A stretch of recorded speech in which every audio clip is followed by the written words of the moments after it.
Jóvenes y señoritas, muy pero que muy buenas tardes, sean todos ustedes bienvenidos y bienvenidas a otra clase de historia. Soy Víctor Urbina y estamos aquí con el tutor Luigi Vidarte. ¿Cómo está el tutor Luigi? Que está aquí desde la media tarde, desde la mañana, de repente está el tutor tratando de que todo esto funcione. Un saludo para nuestro tutor y para ti también, estudiante del aula 71. Hoy, primero de diciembre del año 2022. Ya se acaba el año, chicos, yo no sé cómo.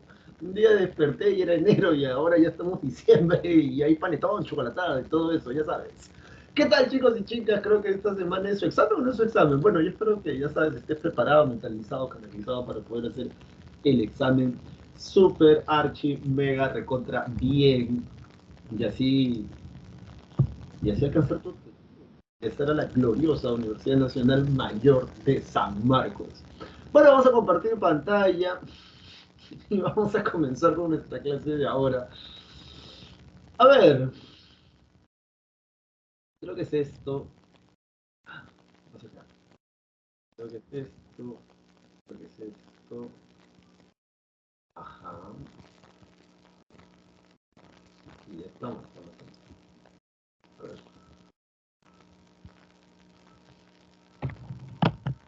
Esto. Veamos que esto funcione de la mejor manera. Ajá, sí, ya está. Ahora vamos a quitar esto. Y bueno, vamos a presentar la clase de hoy.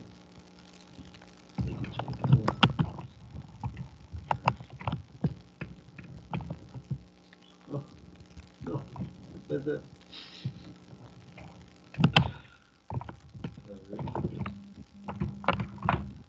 Espérenme.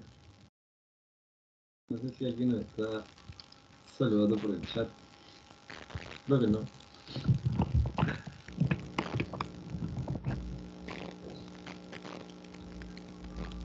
Muy bien. A ver, creo que es esto que está acá. Y nosotros vamos a iniciar.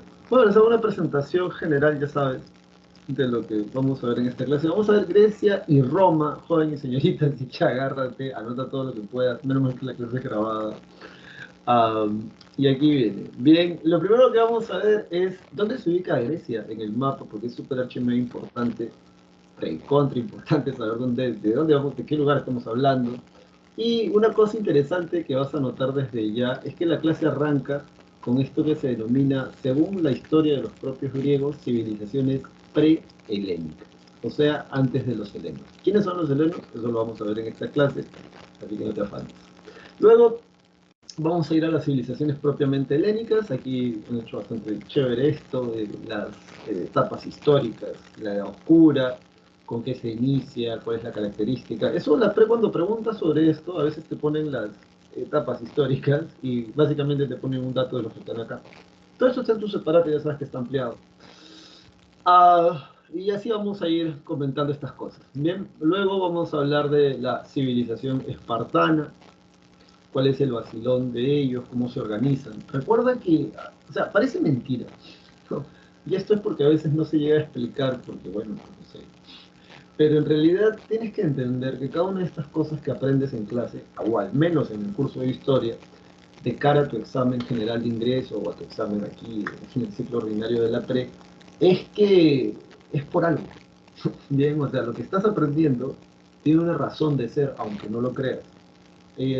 Estudiamos todavía a los griegos, no solamente en literatura, sino que también estudiamos a los griegos en arquitectura, por ejemplo. También estudiamos a los griegos en escultura. Y en historia estudiamos a los griegos por algunas cuestiones que vamos a ver aquí en clase. A los romanos, por ejemplo, una de las cosas por las cuales los estudiamos, no solamente son porque son un gran imperio, sino porque nos heredan el derecho romano. Ya vamos a hablar de eso más adelante. En el caso del mundo griego, por ejemplo, piensa en los géneros literarios, a, entre otras cosas más, como por ejemplo la costumbre de ir al teatro. O sea, son los griegos los que hacen, los que ponen de moda, por así decir, esta vaina. Y bueno, vamos a hablar luego de Atenas, de Esparta, sus principales legisladores. Profesor, un legislador, alguien que hace leyes. Vamos a hablar de las guerras médicas. Ya sabes que es el enfrentamiento entre los persas y los griegos. Heródoto pensaba que eran negros, ya sabes que es un persa. Son 3 guerras médicas y aquí hay algunas, digamos, las cosas más importantes.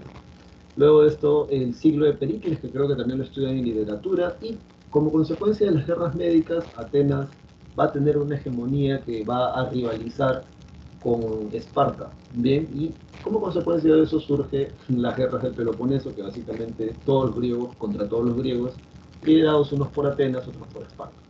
Luego de esto vamos a hablar del periodo helenístico, que es como los macedonios conquistan a todo el resto de los griegos, después de que esto se ha sacado la mugre.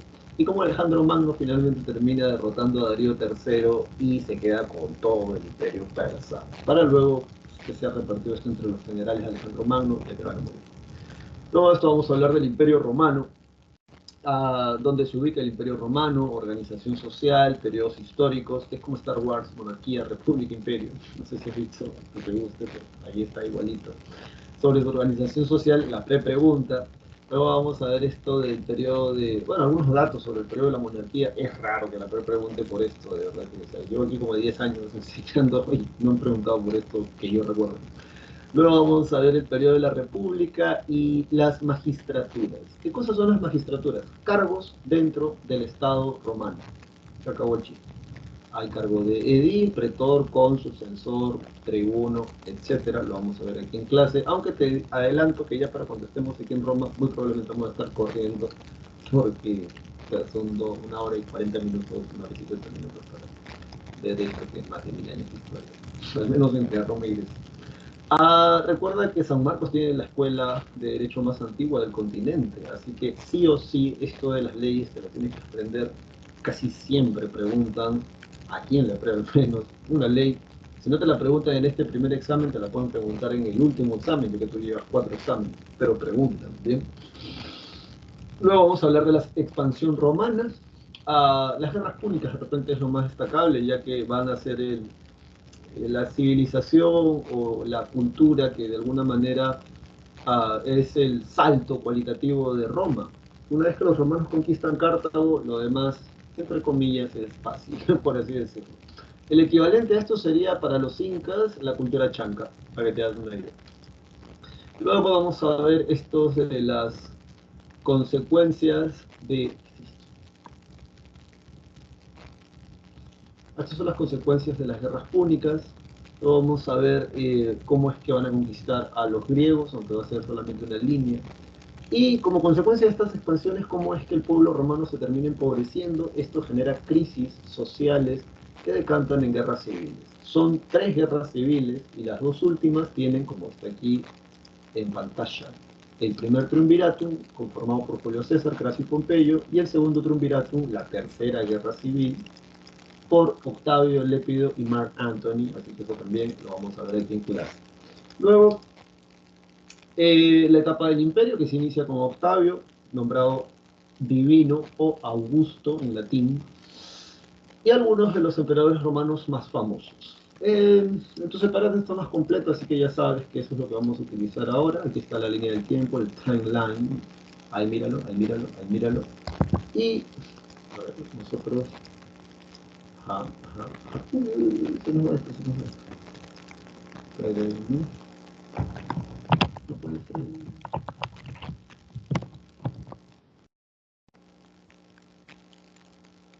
Bien, a ver. Entonces, tú tienes que estar estudiante, varón y señorita, aquí, bien en esta parte de acá. ¿Sí? Ahí vamos a arrancar la clase y lo primero que te voy a recomendar es que subrayes en tu separata la número 1, la número 2, la número 3 y la número 4. Bien, al menos esas. ¿Por qué? Porque esas las puedes ubicar aquí en este mapa que está acá.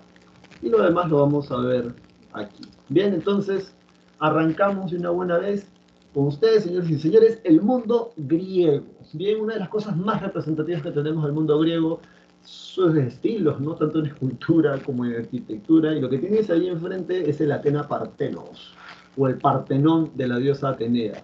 Está en la Acrópolis de Atenas. Y es alucinante realmente.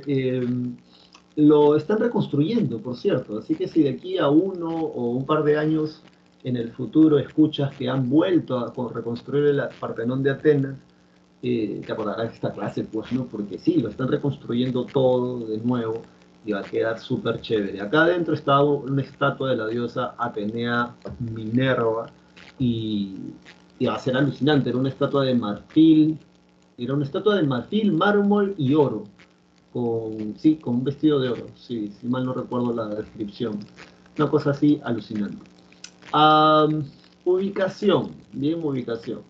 A ver, chicos y chicas, primero tienes que recordar, que por favor recuerda, todo esto que está acá, ¿bien? Todo esto que está aquí es el mar Mediterráneo, ¿bien? No te puedes olvidar de eso. Todo eso es el mar Mediterráneo o el océano Mediterráneo. Para esta clase y de aquí hasta la Segunda Guerra Mundial realmente, vas a recordar que esto es Occidente para los europeos, esto es Occidente y esto es Oriente, ¿bien? Así que de eso no te vas a olvidar. Otra cosa que necesariamente tienes que saber es que este lado que está acá, vamos a hacerlo con otro color porque si no, no se aprecia. A ver esto. Esto que está acá, bien, todo esto es Asia, o sea, es el continente asiático. De hecho, los europeos le llaman Asia Menor o el Cercano Oriente. ¿Por qué les llaman el Cercano Oriente? Bueno, acá está la palabra, Oriente. Y básicamente dicen que de Europa, porque todo esto es Europa, es la parte de Asia más cerca al continente europeo. Bien, así que por ahí ya te vas ubicando. Otra cosa que necesitas saber es Península de los Balcanes. Todo esto que está acá, joven y señorita, es la península de los Balcanes. Bien, ahora, esta península de los Balcanes, como puedes ver ahí en el mapa súper chulo que tenemos, esta península, uno más, creo, uno más, aguanto uno más, sí, ahí está. Entonces, esta península de los Balcanes, que es todo esto que está acá, mira acá, se va a subdividir a su vez en dos penínsulas más. Esta es la península del Peloponeso, y creo que podemos usar esto, y esto es la península Ática. Bien, ahora, alguna vez San Marcos hace más de 20, 25 años atrás, preguntaron, se le conoce como los ojos de Grecia. Entonces, aquí está Esparta y aquí está Atenas. Atenas está en la península Ática, Esparta está en la península del Peloponeso.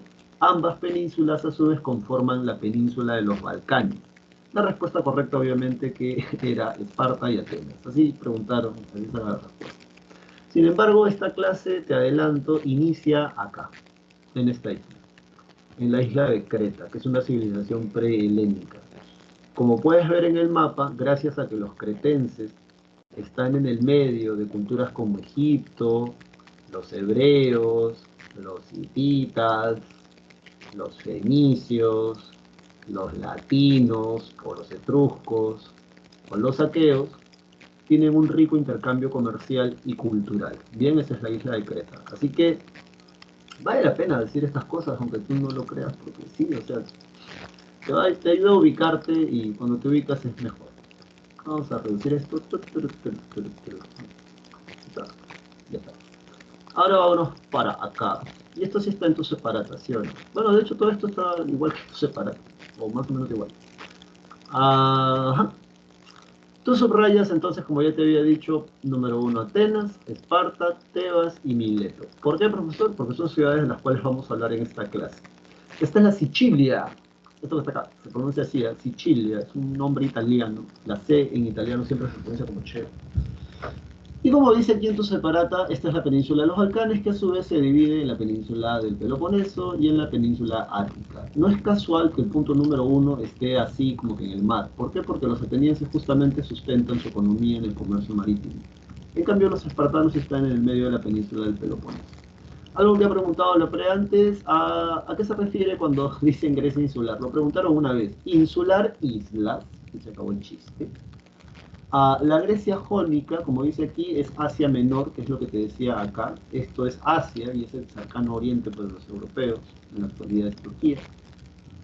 La Magna Grecia básicamente es el sur de Italia, incluyendo Sicilia o Sicilia, donde los griegos tenían colonias. Bien, vámonos ahora inmediatamente a la siguiente parte. Mira, acá también tenía un mapa. Sobre este mapa que está aquí me parecía interesante mostrárselo porque aquí está Troya, por ejemplo. Bien, ahora, ¿por qué es importante? Te adelanto una cosa.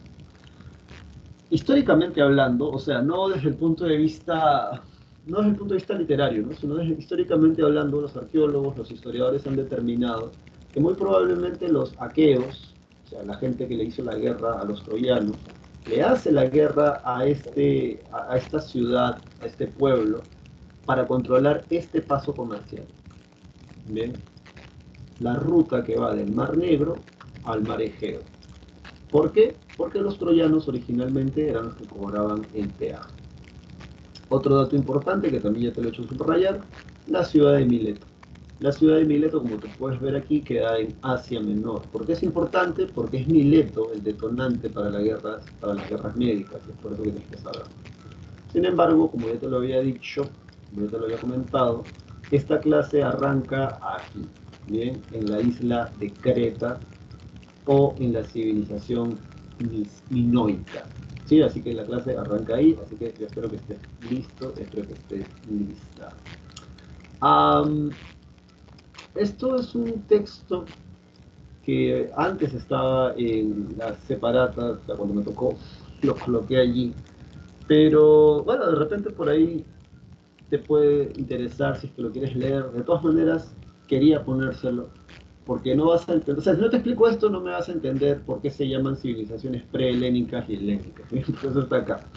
Así que presta atención, mira, según este texto que está acá, que es del siglo II después de Cristo y le pertenece a Apolodoro, el titán Prometeo tiene un hijo. Ese hijo se llama Deucalión. Deucalión está casado con Pirra, que es la hija de Pandora, ya sabes, la mujer de todos los dones. Pan, todo, Dora, dones.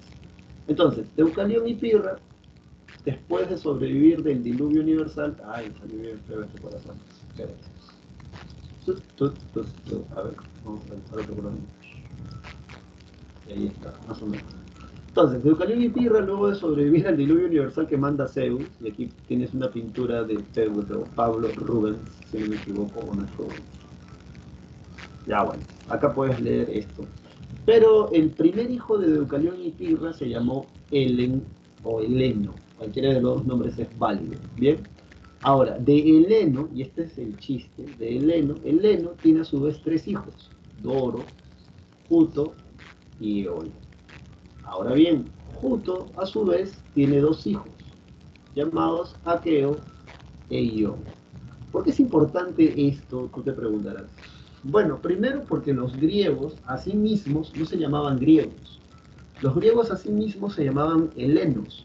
¿Y por qué se llamaban helenos? Porque decían que descendían de Heleno, que a su vez era hijo de Deucalión y Pirra, los sobrevivientes al diluvio enviado por Zeus, que a su vez eran hijos de, o sea, que a su vez era hijo de Prometeo. Bien, entonces, por esa razón, ellos no se llaman a sí mismos griegos, son los romanos los que los llaman griegos. Asimismo, los griegos se llaman helenos. ¿Por qué? Porque dicen que descienden de los hijos de Heleno.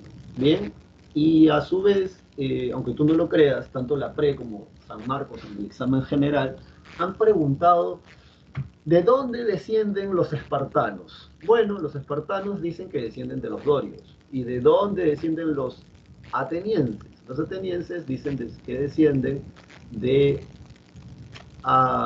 Ión, que es como se les va a conocer a los jonios, ¿bien? Que es como se les va a conocer a los jonios. Y ya está, que se les conoce como jonios. Y ya está, eso te lo quería explicar, porque si no después no se entiende esta cosa que está acá.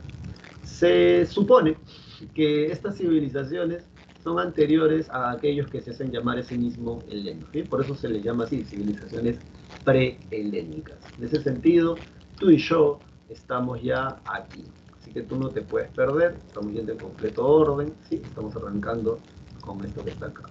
Bueno, una de las cosas que vale la pena, que, o sea, que de una vez escribas por ahí o anotes, es que se le puede llamar a esto civilización minoica o civilización cretense. Cualquiera de las dos es válida, así que tú dale, cualquiera de las dos es válida, no tengas temor, escribe civilización minoica o civilización cretense. Ahora, según Arthur Evans, Sir Arthur, porque es un noble inglés, en 1900 él va a descubrir lo que luego va a bautizar como el Palacio de Knossos. Esto que está acá. Bien, en tu separado también está, por cierto, está acá. Ahora, esto del Palacio de Knossos tiene mucha importancia, primero porque la gente ya sabes que te puede preguntar tranquilamente dónde se encuentra o cuál fue muy probablemente la capital o la ciudad principal. Bien, entonces en el caso de la civilización minoica, tú tranquilamente puedes responder el Palacio de Knossos. Sir Arthur Evans le va a colocar así en honor al mito de el laberinto de Knossos. Si te gusta la literatura griega, por ahí te lo puedes vacilar. En todo caso, acá le había colocado una imagen porque en la mitología griega es Teseo el que va a darle muerte al Minotauro. El Minotauro es una criatura con cabeza de toro, cuerpo de ser humano, y según el mito, um, el rey Minos, el rey Minos, eh, o sea, te lo cuento rápido, ¿ya? El rey Minos no tenía, según dice el mito, cómo darle ofrenda a su dios principal. ¿Cuál crees tú que es el dios principal de una civilización que está en una isla? Bueno, al dios Poseidón, ¿sí? El dios Poseidón, que es el dios del mar. Y bueno, Poseidón parece que se apellida del rey Minos y de las aguas del mar hace aparecer un toro súper chévere, súper chulo, o sea, súper gordito, saludable, ideal para sacrificar según las concepciones de ese tiempo. El caso es que el rey Minos, en vez de sacrificarlo, se quiso hacer el vivo y se guardó el toro. Entonces sacrificó otro toro. Hay dos versiones de este mito, ¿bien? Una versión dice que, una versión dice que molesto obviamente Poseidón por esto, porque ni que fuera tonto, va a disfrazarse del rey Minos y se va a acostar con su esposa. Y producto de esta relación nace el Minotauro. Hay otra versión del mito que dice que en realidad Poseidón confunde el entendimiento de la esposa del rey Minos y esta esposa se acuesta con el toro que el rey Minos había guardado y producto de esa relación loca sale el Minotauro. En todo caso, el mito dice que el rey Minos no mata a la criatura, sino que la encierra en el laberinto de Knossos, que quedaba en Creta, y que someten a tributo a ciudades como Atenas. El rey Egeo tiene que pagar un tributo que también estaba compuesto por 7 jóvenes vírgenes, varones, y 7 vírgenes mujeres. Y estos tenían que entrar al laberinto del Minotauro para ser devorados o despedazados por el Minotauro. Es Teseo, el hijo del rey Egeo, el que le va a dar muerte. Como dice aquí, posteriormente este título de Minos va a pasar a significar en la civilización cretense o en la civilización minoica el título de reyes, eso también está en tu separata, así que subrayalo. Cosas que tú puedes anotar en relación a esto del Palacio de Knossos y de la civilización cretense. Anota por favor que sus ciudades no tienen murallas. Bien, las ciudades de la civilización cretense no tienen murallas, lo que significa que, o sea, puede significar una de dos cosas o las dos cosas al mismo tiempo. La primera cosa que puede significar es que no consideraba que tuvieran enemigos, ¿no? Porque, o sea, si tú has jugado algún juego en línea, como StarCraft, Warcraft, Roma Total War, Age Amperos, Age Mythology, Civilization, entre otras más, tú sabes que tú haces muros para defenderte de tus enemigos, para que no te asalten la ciudad, para que no te maten. De la misma forma puedes inferir esto, ¿no? O sea, la civilización cretense, sus ciudades estaban amuralladas, lo que podría darnos a entender de que no consideraban que alguna civilización o pueblo cercano fuese a invadirlos o a conquistarlos. Por otro lado, dentro del Palacio de Knossos hay pinturas en las paredes. Estas pinturas en las paredes, no hay escenas de guerra, no hay guerreros, no hay gente matándose, no hay gente destripándose, hay escenas de la vida cotidiana de esta gente. Y se infiere por esto también de que era una civilización pacífica. Sin embargo, la investigación actual, o una de las hipótesis, en todo caso más eh, interesantes de cómo es que acaba esta civilización, es que los aqueos, que son una una civilización que sí vive en los Balcanes, son los micénicos, de hecho, van a aprovechar que uno de los volcanes cerca al mar Mediterráneo occidental va a hacer erupción. Este volcán va a traer terremotos, va a traer maremotos a la isla de Creta y aprovechando justamente este caos, este pueblo va a ir a invadirlos y van a absorber toda su cultura agregándole la guerra, digamos, a las representaciones artísticas o en alfarería. Otra cosa curiosa es que ellos tienen la escritura lineal A. Esto ha sido pregunta en el examen general de San Marcos hace más de 30 años atrás. Bien, yo te lo digo por si por ahí hay algún ansioso o ansiosa con hambre de datos, entonces desaprovecha, date un festín. Entonces esta es la escritura lineal A y hasta el día de hoy no está descifrada. Bien, la escritura que sí está descifrada es la que viene después de esta civilización, que es la escritura lineal B, y le pertenece a la civilización micénica. Esa es la lineal B y esa sí está descifrada.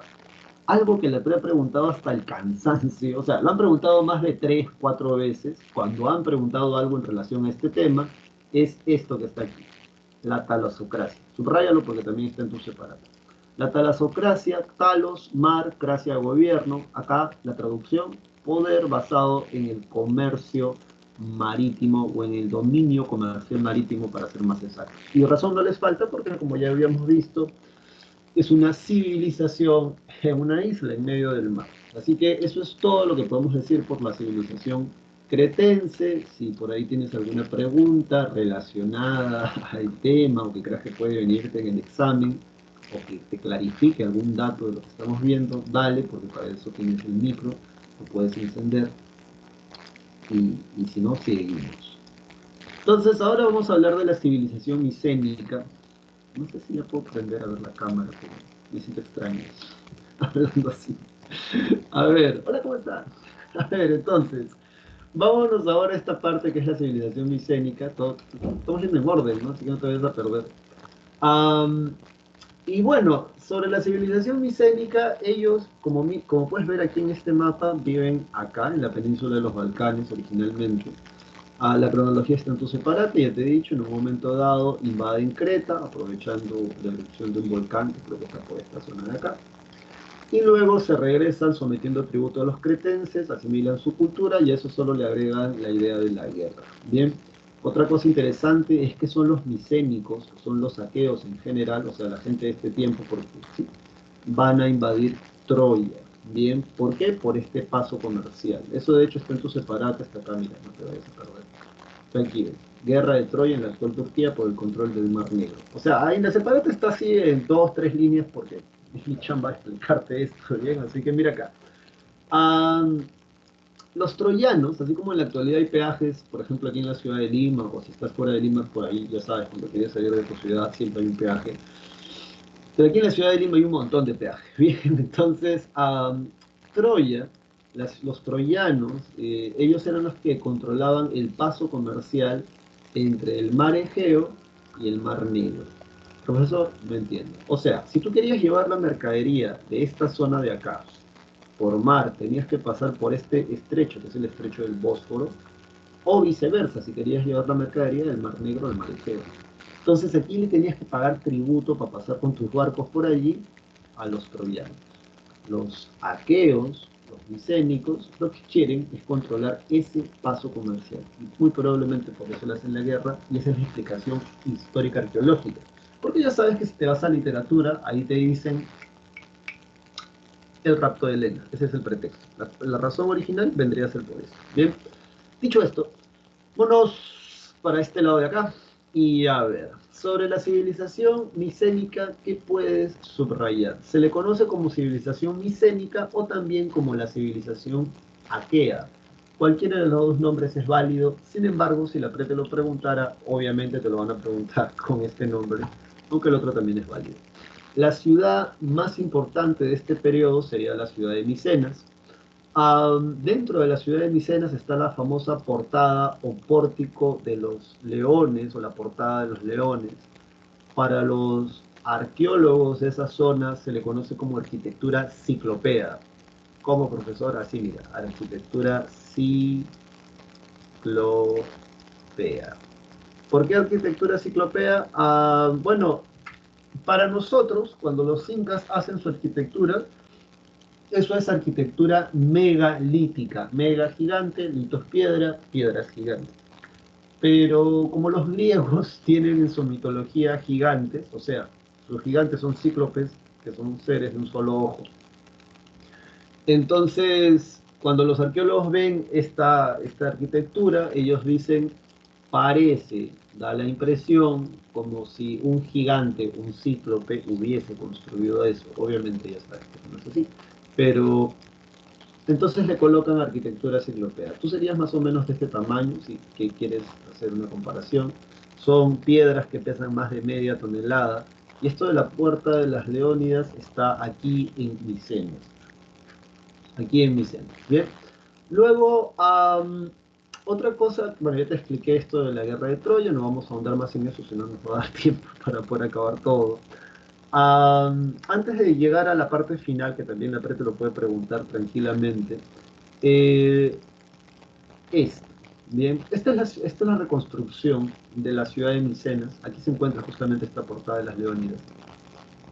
Esta es una foto aérea, bien. Y a esto, varón y señorita, se le conoce como Acrópolis, bien. Así que no sé si te animas, yo espero que sí, que alguien se anime, pero ¿alguno de ustedes sabe, yo sé que sí sabe, qué significa polis? Prende tu audio y dale, participa, porque si no, imagínate. Muy bien, señorita, gracias. Ciudad. Ahora, para toda la clase. Acrofobia, acróbata, acrobacia. ¿Qué cosa crees que significa el prefijo acro? Acrofobia, acróbata, acrobacia, acrópolis. Yo te doy la respuesta, ¿bien? ¿Altura? Ah, muy bien, señorita. Significa altura. Bien, entonces para toda la clase, anótalo bien, porque los micénicos, o la civilización aquea, construye acrópolis. ¿Qué cosa es una acrópolis? Ciudad en las alturas. Bien, los Balcanes es un lugar que tiene campos y colinas. Campos y colinas. Y como son una civilización que se la pasan peleándose entre sí, ellos van a ver bastante útil construir sobre la cima de las colinas ciudades, que en arquitectura las vamos a llamar acrópolis, o sea, ciudad en las alturas. Tiene muchas ventajas construir una ciudad en las alturas, o sea, en la cima de una colina, porque desde la cima de una colina tú puedes ver si es que un ejército enemigo se está acercando a lo lejos, o sea, un manchón de gente, tú los puedes divisar, ¿bien? Entonces, puedes cerrar las puertas de tu ciudad y prepararte para un ataque. Ah, recuerdo una cosa, con el paso del tiempo la Acrópolis se va a convertir en una metrópolis, en el caso de Atenas se convierte en una metrópolis, y las murallas las van a extender al borde o a las faldas de las colinas. Eso es lo que pasa, por ejemplo, en Atenas. La Acrópolis pasa a ser una especie de lugar donde están los principales edificios públicos y religiosos, y la gente vive alrededor. Pero originalmente eran bastante pequeñas, cuando digo pequeñas es en relación a lo que va a hacer después, ¿no? No vayas a pensar que es pequeño. Pero sí, ¿no? Es básicamente esto que está acá. Y no te lo vayan a preguntar, yo espero que no, nunca lo he preguntado, pero por si acaso, bien. Las acrópolis las construyen ellos, originalmente. ¿Cómo termina este periodo de la civilización micénica? Que eso también han preguntado por ahí en los exámenes de la pre. Acá, míralo aquí. Los dorios, jonios y eolos van a invadir a los aqueos. Y es así como se inicia la Edad Oscura, que es algo que está en tu separata, de hecho. ¿Dónde está? Acá está, mira. Acá está. Bien, la Edad Oscura se inicia con la invasión de los dorios, que además van a introducir el hierro. Esto no te lo aprendes, obviamente, pero aquí está esta edad. Bien, y así acaba la civilización micénica. ¿Qué más? Bueno, esta es la escritura, este es el disco de Festo, así se llama. Este es el disco de Festo, vamos a arreglarlo. Está en HD esto. Este es el disco de Festo y esta sí está descifrada. Esta es la escritura lineal B. La escritura lineal B, que le pertenece a los micénicos, que toman las bases de la civilización minoica, esa sí está descifrada y ahí chévere. Esta es la famosa máscara de oro de Agamenón, es una máscara que se va a encontrar en la Acrópolis de Micenas. Y bueno, es una clase de literatura, pero por si acaso, ¿no? O sea, no por si acaso, pero no te lo va a preguntar. Aquí, al menos en historia, no te lo vamos a preguntar.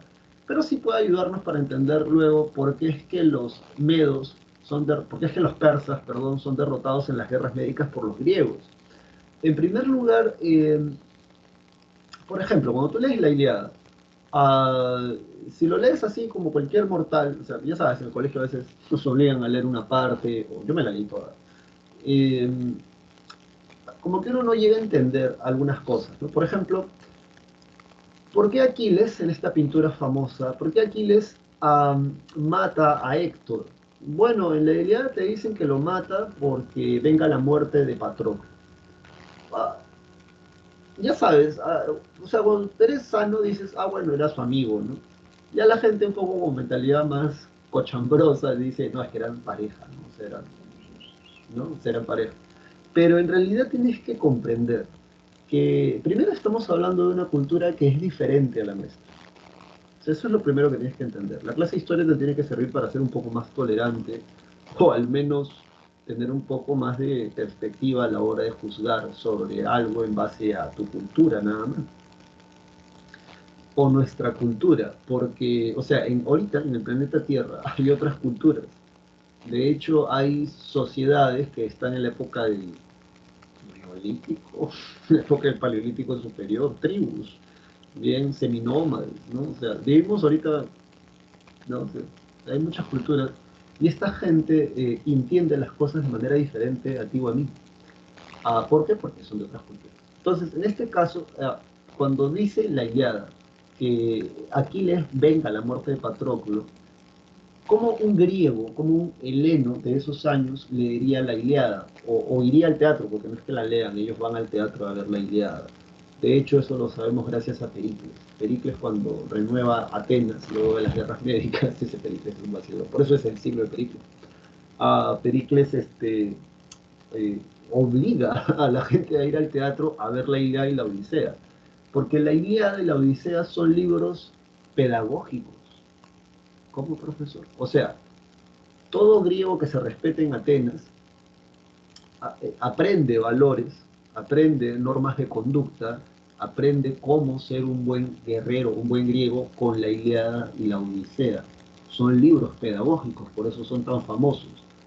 Y si tú y yo fuésemos griegos durante el siglo de Pericles y vamos a ver al teatro una escena de la Ilíada, que por lo general es alguien que está cantando mientras otros representan la cosa, lo que vamos a entender cuando vemos esta parte de que Aquiles mata a Héctor porque Héctor ha matado a Patroclo, es que Patroclo es la pareja de guerra de Aquiles. Profesor, no entiendo. La Ilíada, como tú puedes ver aquí, la Ilíada, la guerra de Troya, como puedes verlo en tu separata, muy probablemente se dio en el año 1250 antes de Cristo.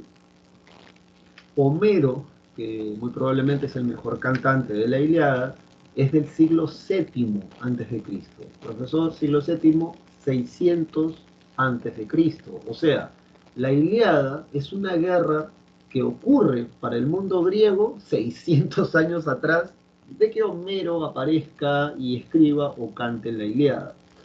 En ese sentido, son sociedades guerreras, se la pasan mechándose, se la pasan peleando entre sí, y para esto estos locos desarrollan un sistema educativo que no solamente te enseñan a leer o a escribir, sino también te enseñan a pelear, varón, señorita. Señorita si eres espartana, ¿no?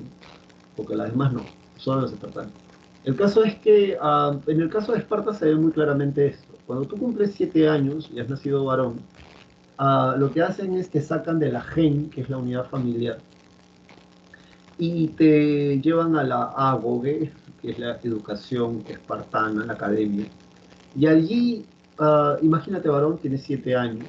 Entonces tú eres Luchito, tú eres Pepito, ¿no? Está el entrenador, el estratego, Luchito, él es Pepito, Pepito él es Luchito, dense la mano, se den la mano a los niños.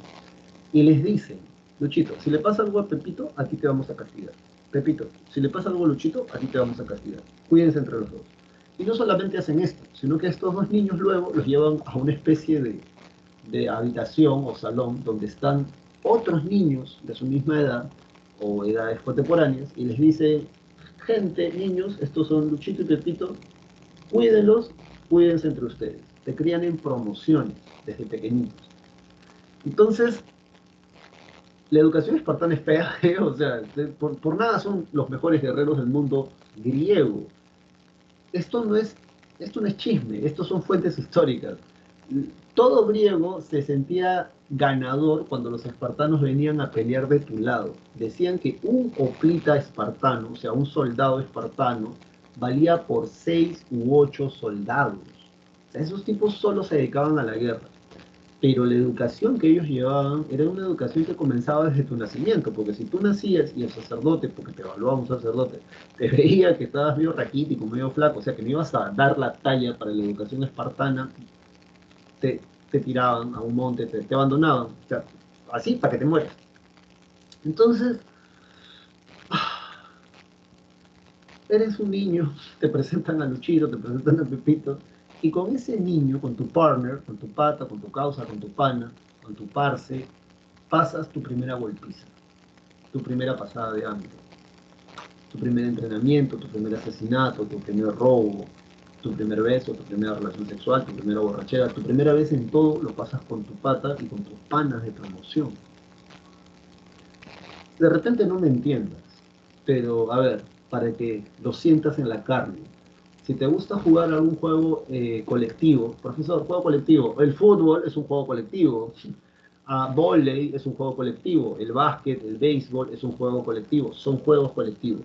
Bien, o de repente tú dices, bueno, profesor, a mí no me gusta sudar, yo solo practico eSport, ¿no? O sea, ya sabes, de Dota, LOL, Call of Duty, FIFA, cosas así, ¿no? Ya, Warcraft, StarCraft, ya, son juegos colectivos virtuales. ¿Sí o no? Que si tú juegas con la misma gente, o sea, haces tu team, ya sea en la canchita de fulbito, de vóley o en el mundo virtual, es una ventaja respecto de aquellos que van a jugar agrupados así, ¿no? Al champazo. ¿Por qué? Porque cuando como son tus amigos o como son tus amigas, tú conoces a esa gente. Tú sabes que el chato es buen defensa, sabes que el flaco es buen delantero, sabes que el gordo es arquero. O sea, tú conoces a tu gente y sabes cómo apoyarlos y ellos saben cómo apoyarte a ti, porque se conocen, han jugado juntos en juego virtual o un juego físico, ¿no? Entonces ahora traslada toda esta idea a la guerra.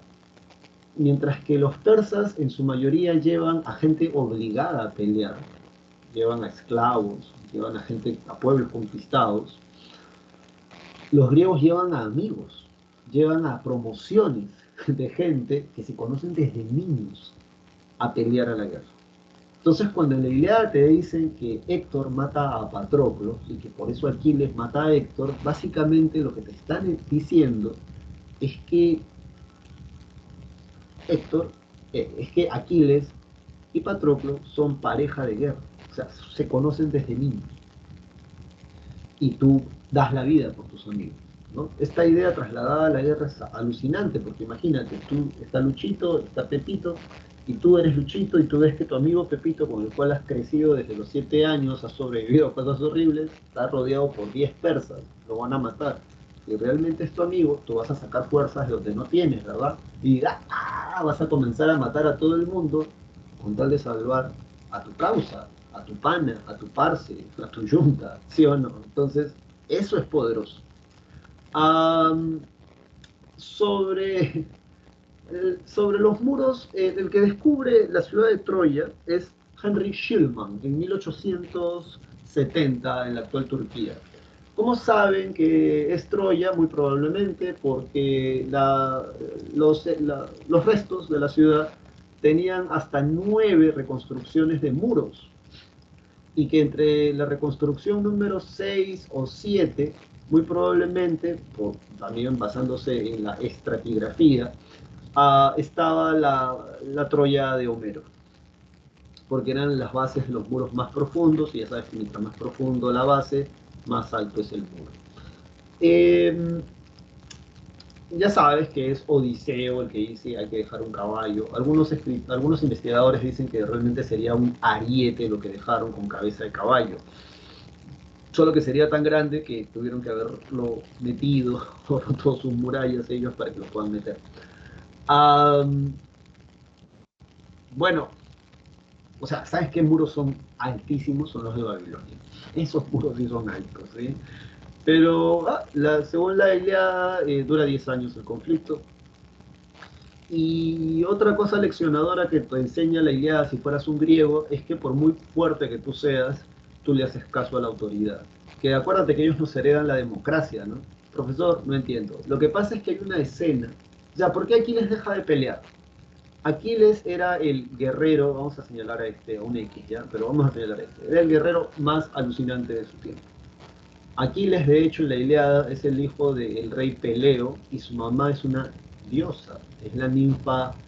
Ay, ¿cómo se llama? No puedo ver, me olvidé el nombre de la mamá de Aquiles. Pero ya bueno, su mamá es una ninfa.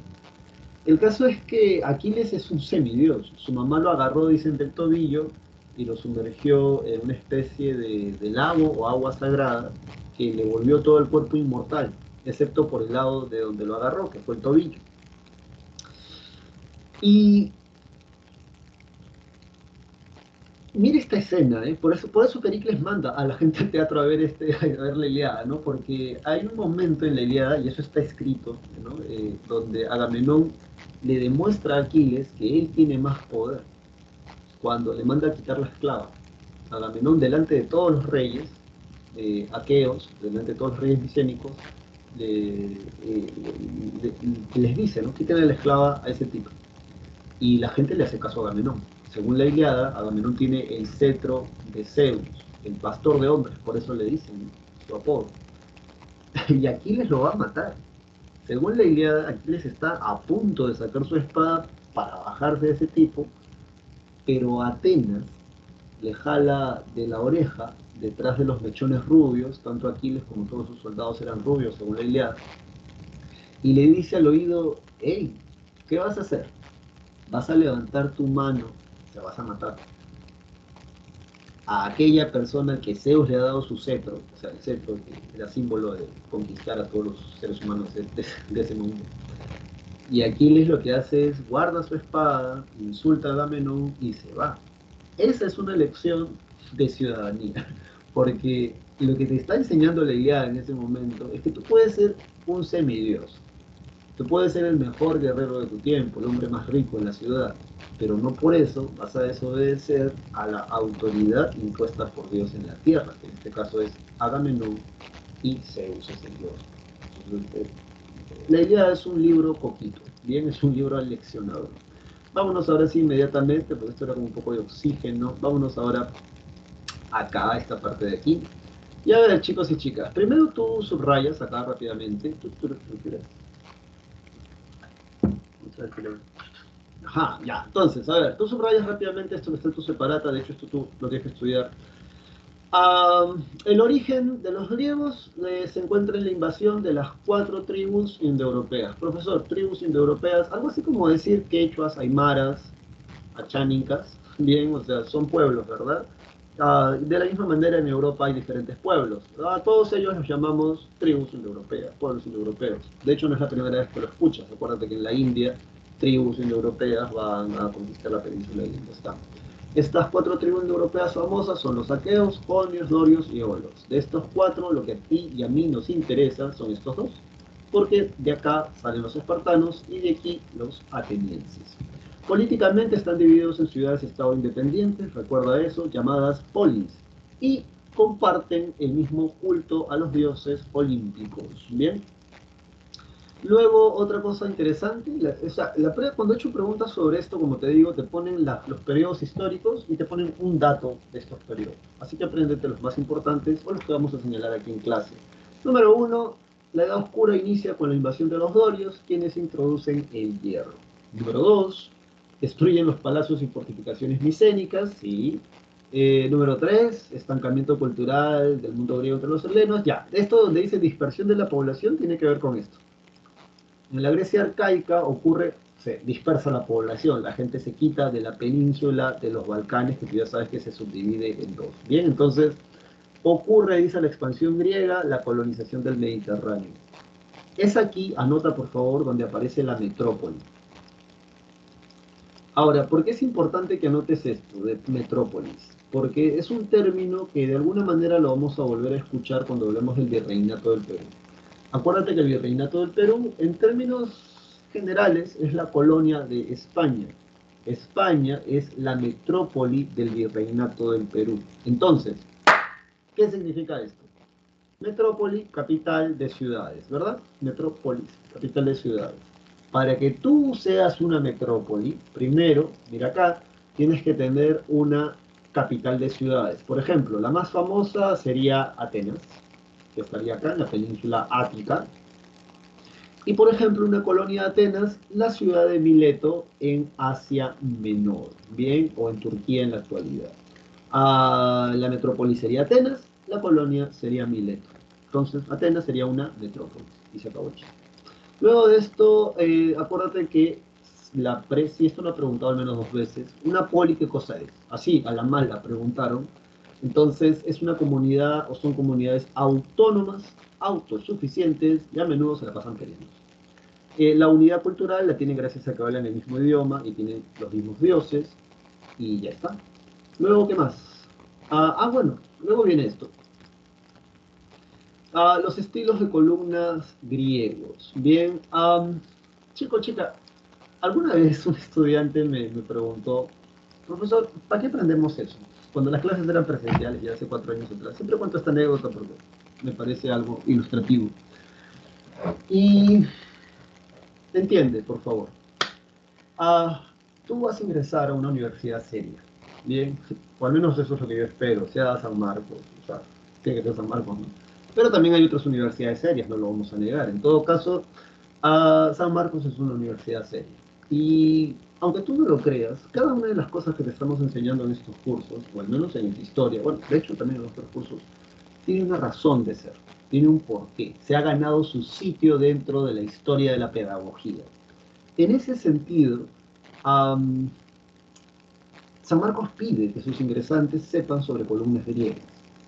Y tú dirás, ¿por qué? Bueno, porque hasta el día de hoy se siguen utilizando.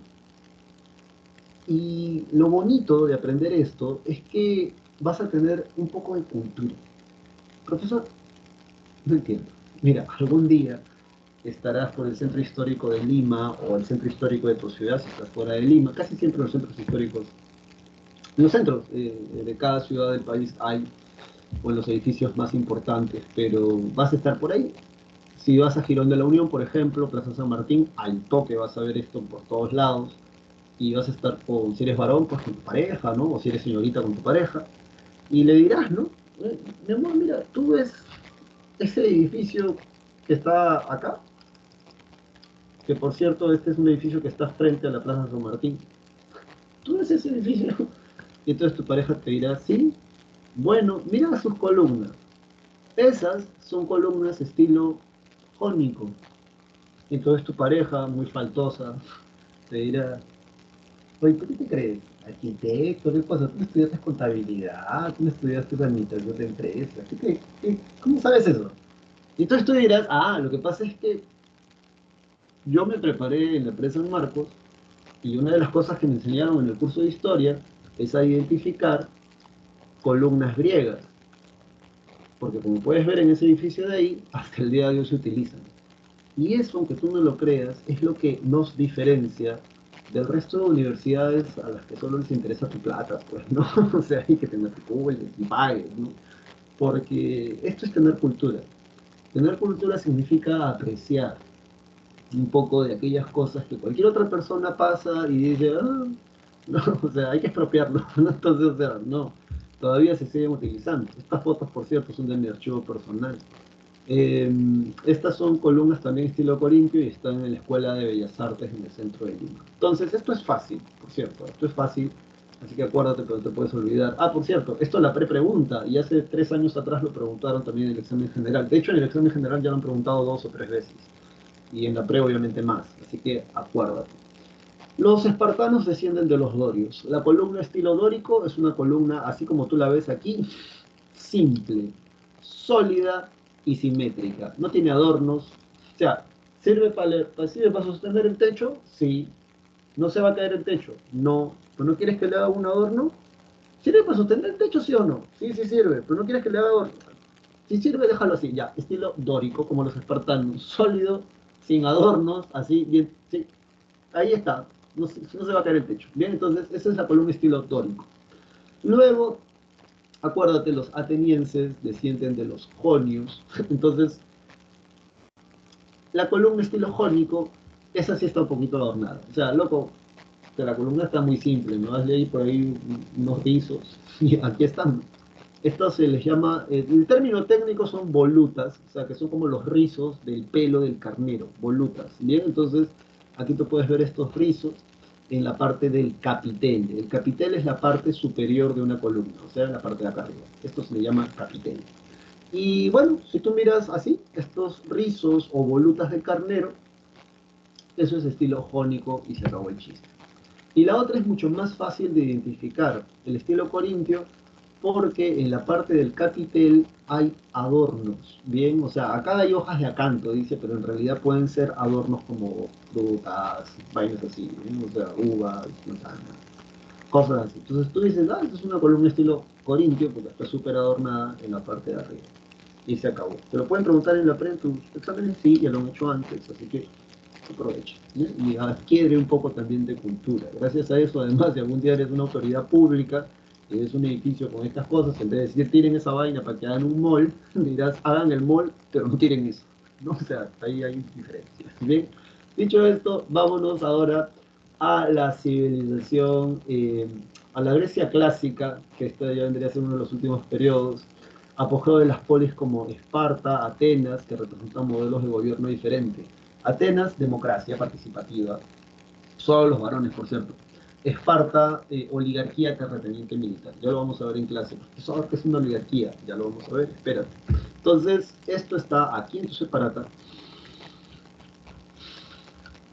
Sí, esto está acá. Entonces, aquí arrancan con Atenas.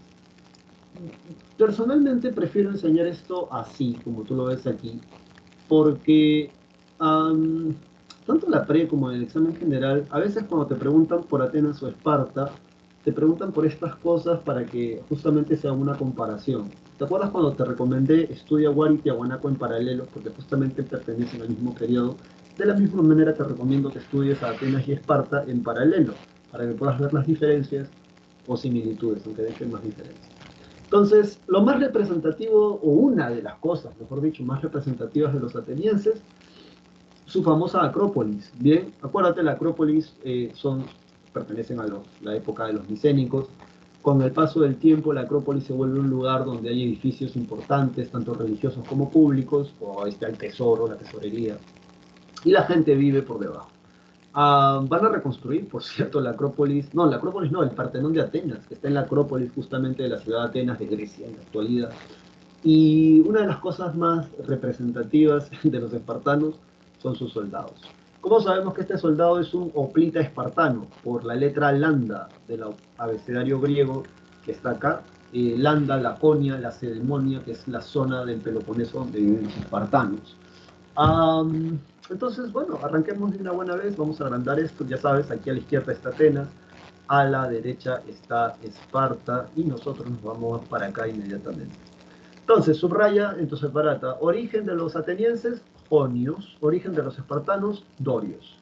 Ubicación de Atenas, península ática, ubicación de Esparta, península del Peloponeso. Sus legisladores, o sea, la gente que hace leyes, Clístenes quizás es el más famoso, porque él es el que establece el principio de isotemia. ¿Qué significa isotemia? Significa equilibrio, igualdad, paridad. ¿En qué? En las leyes. Entonces, el que consolida este principio de isotemia, de que tiene que haber un equilibrio y una igualdad en las leyes en relación a los ciudadanos, es Pericles. Pericles es el que consolida la democracia.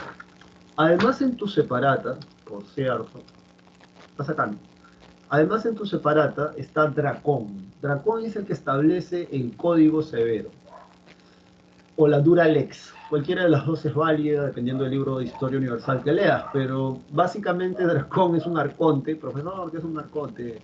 Un arconte es un ministro, como dice aquí en tu separata. Un arconte es un ministro que es el máximo cargo que puedes ocupar en Atenas, y es el que dirige el ejército o la cuestión religiosa. El caso es que Dracón tiene una ley severa, o sea, una ley muy dura, una ley muy drástica. De hecho, todavía los abogados en la actualidad utilizan a veces ese término. Es una ley draconiana, dicen los abogados. ¿Para referirse a qué? A cuando el castigo o la pena es muy desproporcionada en relación a la falta. Por ejemplo, te robas un pan, te cortan una mano. Esa es una ley del código draconiano que está en tu separata. Está en tu separata, así que te lo pueden preguntar, ya te he dicho. Si está en tu separata, tienes que estudiarlo. No hay vuelta que dar. Luego, Clístenes también establece el principio de ostracismo y crea el cargo de arconte, además Clístenes. O sea, Clístenes es el que crea esto del arcontado, ¿bien? Oh, ¿dónde está esto? Acá. Eh, ¿Qué cosa es el ostracismo? Es el destierro, y que es un castigo feo. Si te sacan de tu poli, ya no tienes derecho en otra poli. O sea, no te preguntas o no te llama la atención del por qué estas ciudades griegas, a pesar de que tienen la misma religión, el mismo idioma, mismas costumbres, se la pasan peleándose. Se la pasan peleándose porque no hay un derecho internacional.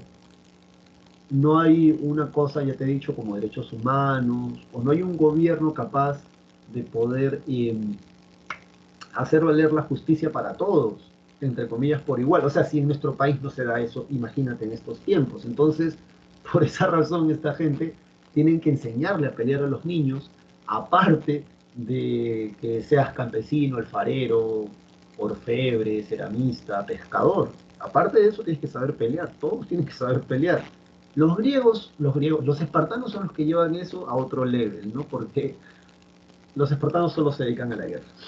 O sea, mientras que todo el resto de sus paisanos, por así decirlo, aparte de saber pelear, tienen que hacer otras cosas, los espartanos solo se dedican a la guerra. Así que por eso eran los mejores también guerreros. Dicho esto, en el caso de los legisladores espartanos, Licurgo es famoso porque él crea la retra. Eso vino como pregunta en el examen general de San Marcos hace más de 30 años atrás. O sea, si quieres el dato tendrías que buscar ese examen. Pero él es el que hace el conjunto de leyes más antiguo del mundo griego, según Heródoto, y además con la retra organiza a la sociedad espartana, que es esto que vamos a ver en un momento. Bien. En economía, como Atenas está en la península ática de cara al mar, obviamente, igual que los cretenses, fundamentan mucho de su poder en el poder marítimo comercial. Tienen un rico intercambio comercial también los atenienses.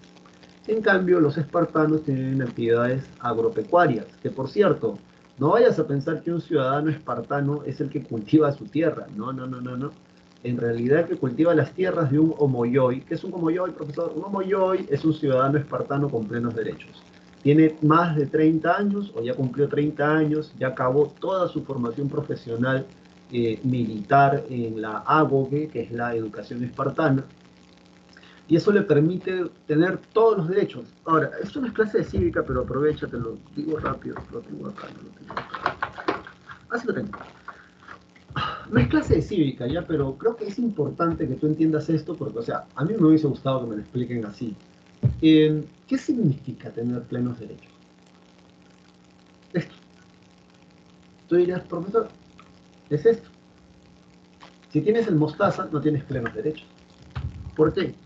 Porque esto que está acá significa que tú, por ejemplo, yo, si quiero, me puedo ir del país y nadie me dice nada, porque soy un ciudadano con plenos derechos. Cumplo 18 años, me dan mi DNI azul y sin siquiera sacar pasaporte, puedo viajar desde Venezuela hasta Argentina o Uruguay.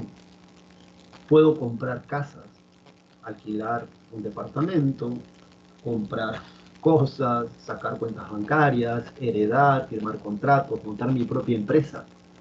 Eso es lo que me convierte en un ciudadano con plenos derechos. Puedo participar en las elecciones políticas, si así quiero, o puedo votar. Eso es un ciudadano con plenos derechos. Porque si tú eres menor de edad y tienes tu DNI Mostaza, por ejemplo, si tus padres quieren viajar a Israel-Palestina y te dicen nos vamos, tú te vas con ellos, por mucho berrinche que hagas. ¿Sabes por qué? Porque no tienes plenos derechos.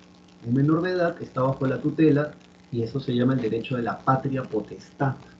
Tus padres o tus tutores tienen derechos sobre ti. Por esa razón, si alguno de ustedes tiene alguna herencia, tú no te la puedes vacilar hasta que no seas un ciudadano con plenos derechos. Entonces, cuando en tu separata te dicen que en Atenas hay ciudadanos atenienses o en Esparta se llaman homoyoi, los ciudadanos espartanos con plenos derechos, lo que te está queriendo decir es que esta gente goza de todos los derechos, entre otras cosas, poder participar de los cargos públicos de estas ciudades o votar para que alguien participe de esos cargos públicos. El resto de gente no tiene estos mismos derechos, por lo tanto no son ciudadanos completamente, porque no tienen todos los derechos, pues. Tienen algunos derechos, pero no todos, entonces eso no los convierte en ciudadanos, como un menor de edad si ese fuese tu caso. Dicho esto, entonces, recuerda, por favor, en el caso de los atenienses, a la nobleza ateniense se le llama eupátrida, sin H, eupátrida, nobleza ateniense. Y para que seas un ciudadano ateniense tienes que ser nacido en Atenas de padre y madre ateniense. Las mujeres en Atenas y en el resto del mundo griego no van a la academia, o sea, no les enseñan a leer o a escribir, ni tampoco tienen los mismos derechos que un hombre, por lo tanto tampoco son ciudadanos. En Atenas los metecos son extranjeros que viven en Atenas gracias al rico comercio que tienen, y los doulios son los esclavos, que hay dos tipos, por cierto.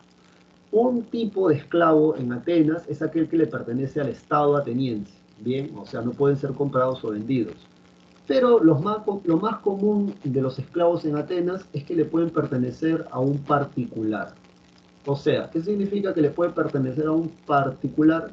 Significa que le puede pertenecer a un individuo cualquiera, a una persona cualquiera que tenga el dinero para comprarlo. Ahora, presta atención, cuando tu profesor te dice esclavos, no te vas a imaginar un africano, ¿verdad? O sea, no, no te vas a imaginar un africano.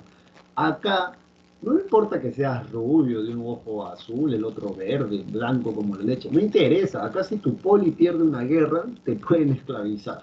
Bien, y un esclavo es tratado como una mercancía, no tiene derechos. Te pueden hacer contigo lo que quieran. En el caso de los espartanos, los homoioi, como te decía, son la nobleza militar, todos tienen más de 30 años y ellos ya pueden tener tierras, casarse y además se les dan hilotas. Un hilota, y esto lo ha preguntado mucho la PRE, son esclavos del Estado espartano. ¿Qué significa esto, profesor? No pueden ser comprados, no pueden ser vendidos. El Estado espartano le designa a las familias de los homoioi la cantidad de hilotas que necesiten para que les trabajen las tierras. Así que no te compliques la vida. Luego, los periecos son libres, pero pagan tributos. Bien, y además, sí, son libres, pero pagan tributos. Y acabó ese chiste. Dicho esto, en tu separata, por cierto, para poder acabar esto bonito, mira acá, porque te lo pueden preguntar. Entonces, el arcontado en Atenas son ministros, los eliastas son jueces de carácter popular. O sea, te robas un pan, te llevan ante un eliasta. Tendría que ser algo así como un juez de paz, ¿no? O sea, cosas así comunes y silvestres que pasan en tu distrito, un juez de paz las resuelve. En el caso de los atenienses es un eliasta. Solón es el que crea la bule y la iglesia, que también te creo que en tu separata. La iglesia es la asamblea de ciudadanos atenienses y ellos aprueban las leyes. La bule es la que elabora las leyes. Y se acabó el chiste. Luego tenemos, en el caso de los espartanos, a la organización espartana. Son una diarquía. ¿Qué significa esto? Que en Esparta eligen a dos reyes. ¿Quiénes eligen a los reyes? Los gerontes eligen a los reyes. Estos reyes pertenecen a dos familias. Uno son los agiadas, o los ágidas, las agiadas, y los otros, la otra familia son los euripóntidas, a la que tal pulso, los euripóntidas. Los euripóntidas son una de las dos familias de la cual los gerontes eligen a los reyes. Profesor, ¿qué es un geronte? Un geronte es un hoplita de más de 60 años. Según las leyes, ya no tiene por qué ir a pelear si no quiere. 60 años ya, choche, te puedes jubilar tranquilo. Un geronte es un anciano, de ahí viene la palabra geriatría, y estos dictan las leyes, modifican las leyes y además eligen a los reyes. Leónidas era de esta familia, un agiada, y tenía más de 60 años cuando se fue a pelear. Luego, wow, se nos está acabando la clase. Luego de esto, la apela es la asamblea de todos los homoioi. Cumples 30 años y ya puedes ir a la apela. Asamblea de ciudadanos, ellos aprueban las leyes y además eligen a los gerontes. Ahora, algo que ha preguntado San Marcos en el general hace años es, en el mundo espartano, ¿quién firma la paz, por así decirlo, y quién declara la guerra? Son estos, los éforos. Son 5 éforos. Son fiscales que ven que todo se dé como se tiene que dar acá, acá y acá. Uh, es importante que lo recuerdes, o sea, por si acaso. Los éforos son los que firman la paz o declaran la guerra. Firman la paz es un decir, ¿no? O sea, declaran la paz o declaran la guerra. Dicho esto, vámonos inmediatamente a esto de las guerras médicas. Sí, ya está, al menos que haya una pregunta, ya sabes, tú puedes prender el audio y haces tu contundente pregunta. Sobre las guerras médicas, varón y señorita, ¿tú sabes por qué es impresionante primero? En primer lugar, necesito que veas este mapa que está acá, ¿bien? Porque si no, no lo entiendes. A ver, ya hemos visto este mapa antes, ¿no? Acuérdate que aquí está Egipto, aquí está Babilonia, aquí están los hititas, pero mira, es impresionante por esto. El imperio persa, con el que arranca Darío I, es todo esto. O sea, mira este desmadre. ¿Tú sabes cuántos pueblos, cuántas culturas, cuánta gente hay aquí en este territorio? Se anexaron hasta a los egipcios. Estos persas son alucinantes. Bien. O sea, ahora, ¿quiénes son los griegos comparados en el mapa? Acá están los griegos. ¿Sí? Ahí están los griegos. Entonces, si tú miras, parece como si un monstruo, bien, se fuera a tragar a los griegos de un solo mordisco. ¡Ah! Y eso es lo alucinante, que siendo un pueblo tan pequeño, con menos gente, haya contenido el avance de los persas. ¿Por qué los estudiamos en historia universal? Porque si los griegos no hubiesen aguantado, y no solamente eso, sino que luego le devolvieron la cachetada con Alejandro Magno, si los griegos no hubiesen aguantado allí, lo que hubiese hecho Darío I hubiese sido utilizar como plataforma los Balcanes para luego seguir avanzando hacia Europa Occidental, lo que no hubiese permitido que los romanos se desarrollaran. Y aunque tú no lo creas o te cueste trabajo creerlo, nuestra civilización tal cual la conocemos no existiría.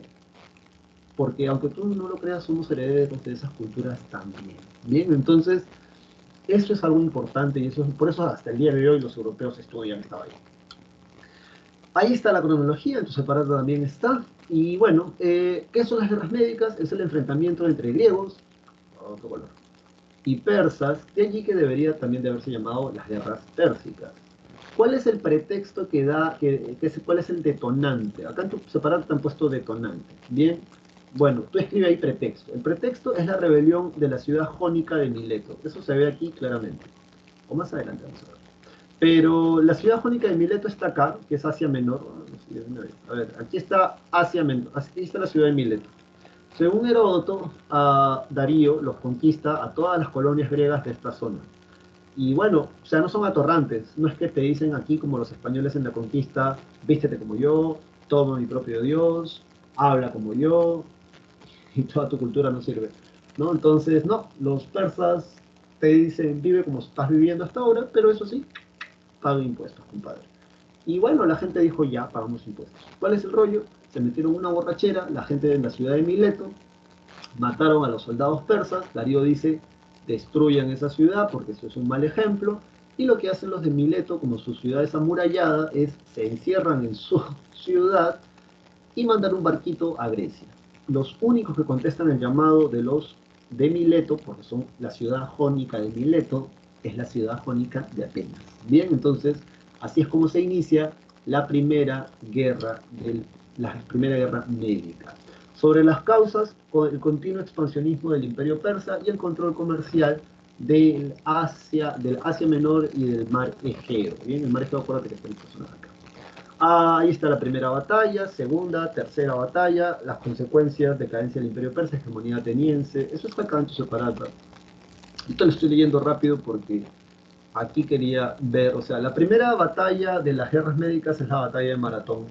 Es alucinante porque, según Heródoto, eran más de 100.000 contra 9.000, una vaina así, y aún así los atenienses le sacan la mugre, bien, en el campo de Maratón. ¿Cuál es el chiste de esto? No, acá está el dato, mira, según Heródoto eran 300.000 versus 7.000 griegos. El arconte ateniense era Milciades. Milciades se da cuenta de que o sea, han ganado la guerra. O sea, le sacaron la mugre los griegos a los persas. Quédate con ese dato. Pero, ¿por qué es famosa la batalla de Maratón? Porque Milciades se da cuenta de que los persas, de manera muy sana y atorrante, a pesar de que habían perdido, Mardonio agarra, el general persa, agarra y manda a un grupo de soldados persas a que vayan directamente a Atenas y le hagan creer a los atenienses que estaban en la ciudad que los persas habían ganado. Entonces Milciades le dice a su mancha, hey, ¿quién todavía tiene fuerzas para correr hasta Atenas y avisarles de que nosotros hemos ganado la guerra? Y entonces un compadre levanta la mano y a él se le va a llamar Filipides. Este tipo dice, yo voy. Y entonces el hombre, bueno, ve corriendo y dile que cierren las puertas a los atenienses porque nosotros hemos ganado. Entonces este compadre corre más de 38 kilómetros sin parar. Y cuando llega a las puertas de Atenas, grita una sola palabra según Heródoto. Y esto no es por hacerle cherry a nadie. Nike. Y luego de eso, ¡guau!, se muere. ¿Qué significa? Vencimos. De hecho es una diosa, la diosa de la victoria. Los atenienses entienden de que han ganado, cierran las puertas, no dejan entrar a este pequeño destacamento persa, y en honor a esa proeza se instituye la famosa carrera del maratón. Luego, la Segunda Guerra Médica, luego de la muerte de Darío I, la va a llevar su hijo, que es Jerjes. Bien, no te lo vayas a imaginar como en la película. La película está basada en un cómic y no vayas a pensar que, pues, o sea, los espartanos van a pelear así, semicalatos, ¿no? O sea, no, tienen armaduras desde los cabezas hasta los pies. Bien, la batalla de las Termópilas es famosa porque el rey Leónidas, a pesar de que estaba en una fiesta religiosa, estaban en dos fiestas religiosas. La primera eran las Olimpiadas. Según la propia tradición de los griegos, cuando están en las Olimpiadas, nadie pelea, no les importa si se está quemando la ciudad. Y en Esparta estaban la fiesta de las Carneias, que también era una fiesta religiosa que realmente impedía por tradición que vayan a pelear. Entonces Leonidas dice, bueno, yo voy a llevar solo a mis guardaespaldas. La condición es que estos tipos eran lo mejor de lo mejor y además tenían un hijo varón ya nacido en Esparta. Se lleva a los 300 espartanos, el rey Leónidas, al famoso paso de las Termópilas. Termo, caliente, pilas, puertas, puertas calientes, Termópilas. Pero no estaban solos, por cierto, ¿eh? Eran 300 espartanos, el paso de las Termópilas está acá. Eran 300 espartanos con 700 tespios, 400 tebanos. Y es verdad, el primer día, el segundo día, Jerjes la tiene verde porque no puede avanzar. El paso de las Termópilas tienes que imaginártelo aquí como unas montañas y acá está el mar. Entonces, por mucho ejército que tengas, todo el ejército tiene que ser como una especie de embudo para pasar por aquí. Al tercer día, para mala suerte de Leónidas, descubren un paso para poder llegar por la retaguardia de los espartanos que estaban defendiendo allí el paso en formación de falange, una formación más o menos así, y, y les caen a flechazos y los matan. Bien, esto van a ir, los persas van a ir directamente a Atenas y la van a quemar. Sin embargo, gracias a que los espartanos aguantaron en las Termópilas, no les van a dar tiempo a los atenienses de evacuar la ciudad. Recuerda que lo más importante que tiene un país no son sus recursos naturales, es su gente. Por eso la principal inversión de cualquier gobierno inteligente es apostar por la educación de la gente. Si no tienes un pueblo educado, por las puras es que tengas recursos naturales, minerales, etc. ¿Bien? Luego, sobre la batalla de las, bueno, ya expliqué la batalla de las Termópilas, mira, acá estaba la batalla de las Termópilas. Luego viene el combate naval de Salamina.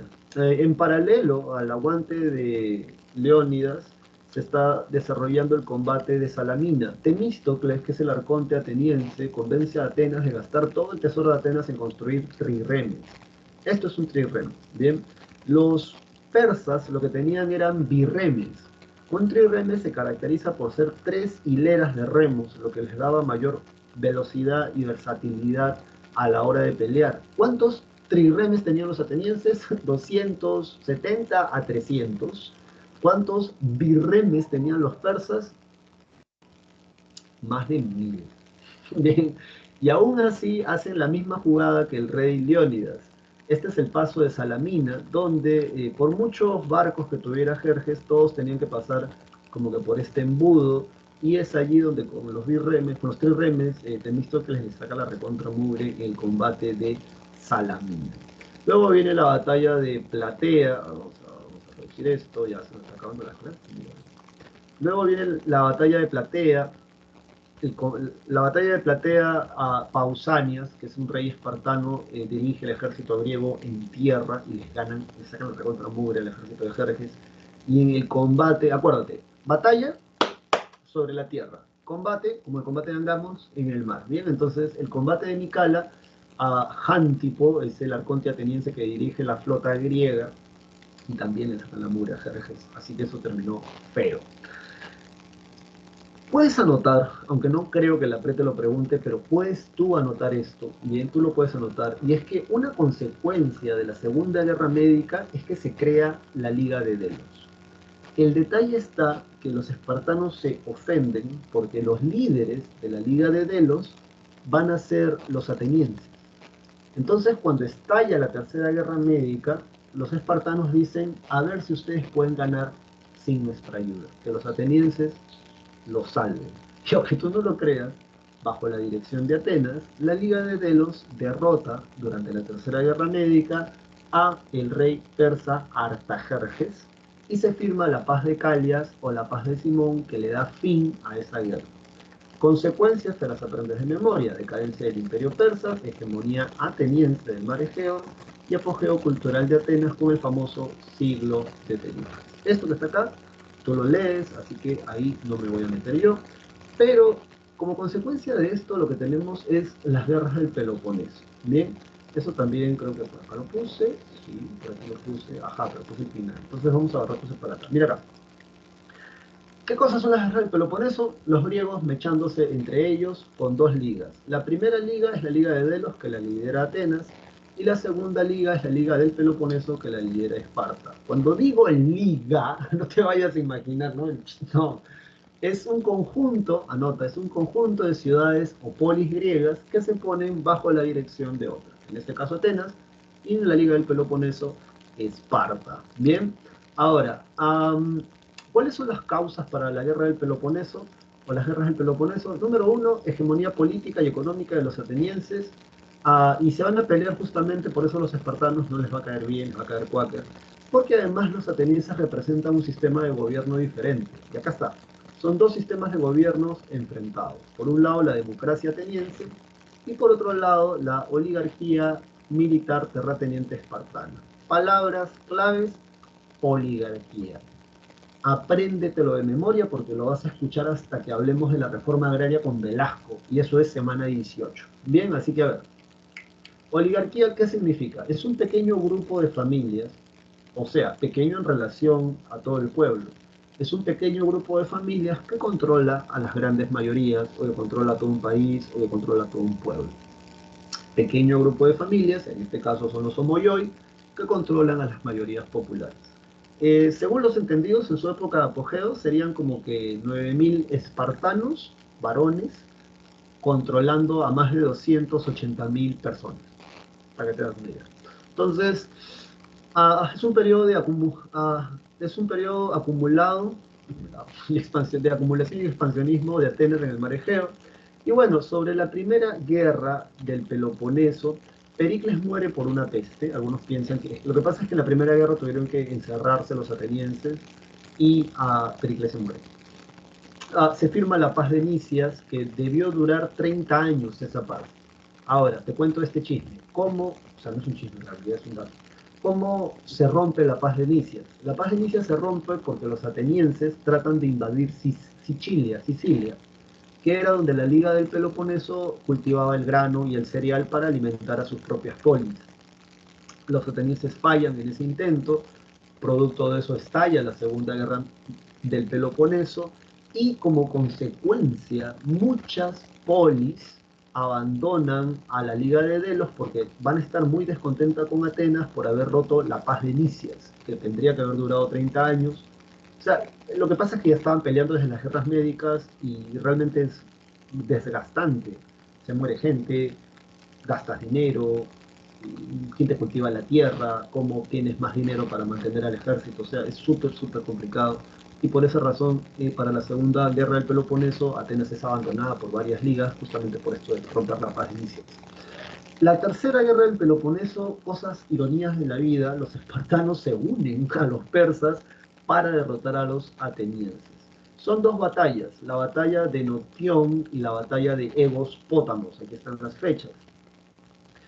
Te comento que los espartanos derrotan a la Liga de Delos, ¿sí? El detalle está que la hegemonía de Esparta es muy breve. ¿Por qué? Porque surge otra liga, que es la Liga de Beocia. Esta Liga de Beocia está liderada por Tebas. Tebas se va a enfrentar a la Liga del Peloponeso, o sea, le va a pechear, o sea, le va a carear a Esparta y finalmente terminan derrotando a la Liga del Peloponeso. El detalle está que se van a sacar la recontra mugre, todos ellos, ¿bien? Y van a estar bastante cansados, bastante desgastados. Ese es el momento donde entran a tallar tus amigos los macedonios. Los macedonios son griegos, pero eran despreciados por esta gente de acá porque eran pastores, o sea, lo que he leído en la universidad es que porque eran pastores, algunos dicen, y no eran agricultores. Tenían los mismos dioses, hablaban el mismo idioma, pero los griegos de los Balcanes no los consideraban griegos en realidad. El caso está que Filipo II, que era el rey de los macedonios, termina derrotando a la Liga de Beocia y termina él anexándose todo, o sea, termina uniendo a todas las polis griegas bajo un solo mando y su vacilón de él, su sueño era hacerle la guerra a los persas. Bien, ahora el detalle está que su esclavo parece que lo va a matar. Y bueno, es aquí donde entra a tallar justamente su hijo, que es Alejandro Magno. Ah, algo que te podrían preguntar, subraya que luego de la batalla de Queronea, Filipo II derrota a la Liga de Beocia y une así a todas las polis para enfrentarse a los persas. Lo matan y a la edad de 19 años, su hijo Alejandro Magno es el que termina cumpliendo el sueño de su padre. En la batalla de Gaugamela termina derrotando a Darío III. Bien, a Darío III. El que apoya a los espartanos es Darío II. Te lo estoy contando muy rápido, pero básicamente es esto. Alejandro Magno, cuando llega a Egipto, los sacerdotes de Egipto lo convierten en un faraón. ¿Qué significa esto? Lo vuelven un dios en la tierra. Sus biógrafos dicen que el pata se quedó alucinado por toda la cultura, por todo el esplendor, por las tradiciones, por la antigüedad, por la historia de estas civilizaciones orientales, y se quedó más anonadado cuando llega a Babilonia. Tanto así que cuando llega a Babilonia él cambia la capital de Macedonia, o sea, de su imperio, dice ahora la capital va a ser Babilonia. Bien, el sueño de Alejandro Magno, que por cierto ha sido pregunta aquí en la pre más de 4 o 5 veces, o sea, más de 4 o 5 veces en 10 años, es el helenismo. El helenismo se puede decir que es la fusión de la cultura griega con la cultura oriental. ¿O cómo está en la separata? Difusión de la cultura griega en Oriente. Básicamente es la fusión de ambas culturas porque nace un estilo nuevo que va a ser el helenismo justamente. ¿Bien? Cuando Alejandro Magno muere, sus diáconos, que son los generales macedonios, se reparten el imperio de Alejandro Magno. Ptolomeo se queda con Egipto, Siria con Seleuco y Antígono con Macedonia y el mundo griego. Sobre los estilos escultóricos es bastante fácil. El estilo de la época arcaica es así, rígido, no hay movimiento. El estilo de la época clásica, ahí tú lo ves ahí medio quebradito, ¿sí? Hay más armonía, ¿sí? Ahí es chévere. Y en la época helenística lo que destaca es que las esculturas son gigantes y hay, o sea, hay pleno movimiento, ¿bien? Ahí como tú puedes ver ahí en ese estado. Vámonos inmediatamente, al menos que haya alguna pregunta acá, que es el famoso circo o coliseo romano. Aquí la gente va a ver espectáculos, en la época de después de Jesucristo iban a ver cómo los cristianos eran comidos. O sea, no vayas a pensar primero que eran un montón de cristianos. De hecho, era un grupo bastante raro para muchos de la época porque en Roma decían, los cristianos son tan pobres que solo tienen un solo Dios. Luego decían los romanos, esos cristianos son caníbales, dicen que se beben la sangre de su Dios y se comen su carne, decían, ¿no? Ya sabes, lo cristiano, el pan, el vino. Um, Tendrías que estudiar un poco de estos temas para que entiendas, digamos, de qué estoy hablando. Pero el circo romano, digamos, es el lugar donde la gente hace en parte una parte de su vida, ¿no? Los romanos tienen una frase que es, para que el pueblo no fastidie, dales pan y circo, haciendo alusión a este tipo de arquitectura que ya...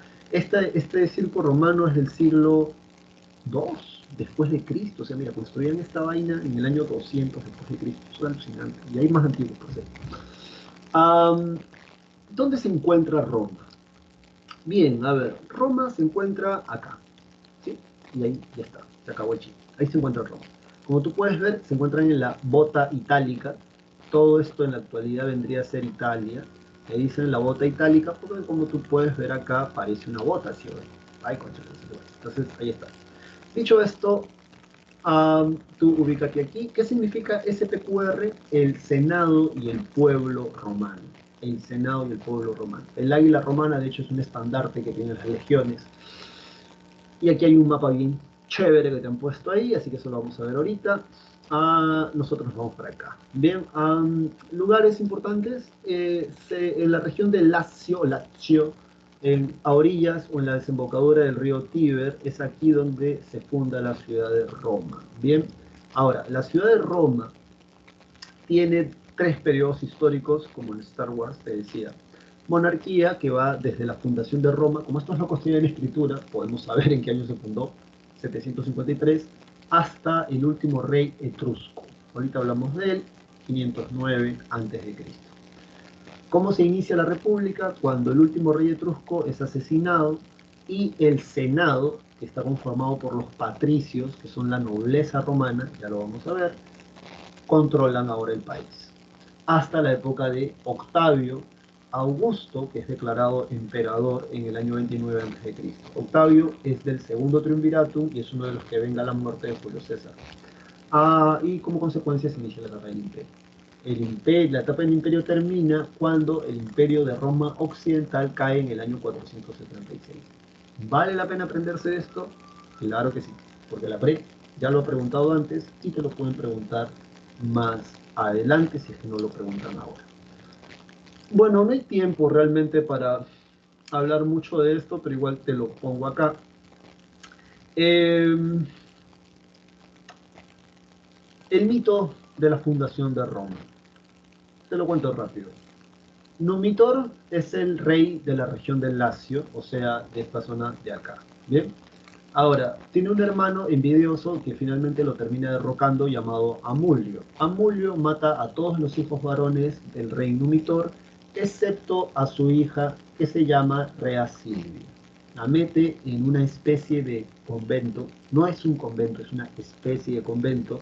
Todas las mujeres que estaban en el templo de la diosa Vesta tenían que ser vírgenes y estaba prohibido que un varón entrase ahí bajo pena de muerte. Un día le dicen a Amulio, su majestad, su sobrina está embarazada. ¿Cómo es la cosa? Traigan a la pilla. La pilla viene y Amulio le pregunta, ¿quién es el padre? Entonces la chica está con la barrigota, yo no sé tú, yo le diría algo parecido. Vino el dios Marte, me hizo suya y esto es producto de esa relación.